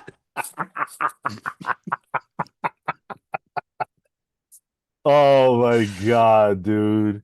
China. Carter Oh shit! I didn't even know you had that. Oh yeah, I have that one. China. Yes. I'm gonna come. Liberal. 5G. Got my conservative block there. My conservative block. Oh my god, dude! Munster says she gives me Galactus PTSD from early game. Hell yeah, bro! I feel you on that. Oh Yes. I used to have a Galactus deck in early game. I'm looking at this character design now because this is actually the first time I've ever seen her. She looks like an NPC that sells like water products in an MMO. Like I don't know how else to like in the water level Like, of an MMO. Or like if there was like a water section of a Monster Hunter game. Exactly, that's exactly what I'm thinking of. Yeah. Damn, poor Wave. We just had to eviscerate her. I think some of those Tiger Division people are cool too, like Luna Snow, Wave, White Fox, another one. Arrow's cool. I like Arrow a lot. Arrow, hell yeah. There was what's that that girl? She has like a panda bear spirit. Damn it! I know exactly who you're talking Yeah. about. I can't remember her name. There was I a know couple ex- characters created for like it was a mixture of like the Asian market in that like Mawa type Korean books that they were doing, and they also made some for that other mobile game around the same time that was big in China, Future Force or something like that. So a lot of those characters kind of came up around that time, just outside of comics, and then put into the comics by Greg Pak. Entertain me says Sean, Wave has those abs that you love. I said what I had to say about Wave because I had to say it. Listen, I got no beef with Wave. Wave does have those abs that I love. Never said Lego Fortnite NPC. It's oddly accurate. That's crazy. All right, I'm gonna go ahead and end this poll here. So the results are in, but I can't see them. All right, I got it. Sean, Marco's got it. Yeah, Sean 35%, Chris 30, Marco 20, and Tyler 15. How'd you let me Sean- lose over Marco? Sean wins. Damn, Yo, that was and they're Spider-Man, he rooting- got me. They were rooting for you early in Tyler and didn't deliver. I was maybe, I guess, saying why Agents of Atlas sucks. I wasn't Damn, focused. yeah, I didn't think Tyler's pitch was worse than Marco's. What did Marco even say? He said fish bug type shit. Like, what does that even mean? Tyler gave us actual context and information. It's crazy. He was not an information age anymore, Chris. That's not what right. this game That's is. right. That's It's all right. about That's it's right. all about emotion. See, It's emotion. Sean's got that Johnny Cochran spirit of like, I got to give you the buzzwords. I got to Cochran? hit you. One of No. my idols. Hell yeah. Brian 12ish says MAGA Sean wins. Listen, bro, you That's better crazy. hold on, man. You're going pretty far, dude. Sean Hannity.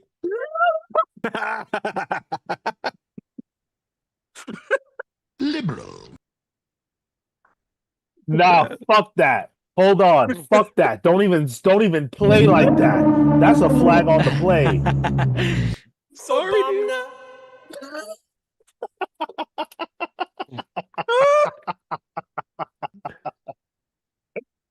Oh shit. Hey, if you guys have had a lot of fun today, keep rocking with us because we are going to be talking about Spider-Man here in just a little bit. We're going to go live once again to discuss Spider-Man Brand New Day. The only wave I like is a red wave, MAGA Sean. Yo. That's This needs to be an insane. emote. This needs to be an emote in the Discord. I need the code to be MAGA Sean. No, I'll put a hat on an emoji. Trust me. I'm gonna say make X-Men great again. Oh my god. Let's just say no more mutants. Oh no. Mutant be gone. You guys can always find Chris. Where, Chris? Chris covers comics. So done. And of course, you guys know where to find us. We will be live again here in just a few minutes. Then we'll be live on Tuesday with special guests. Comics Couples Counseling is going to be joining us on Tuesday. Yeah. What the couples counseling? That is a long time coming, I feel.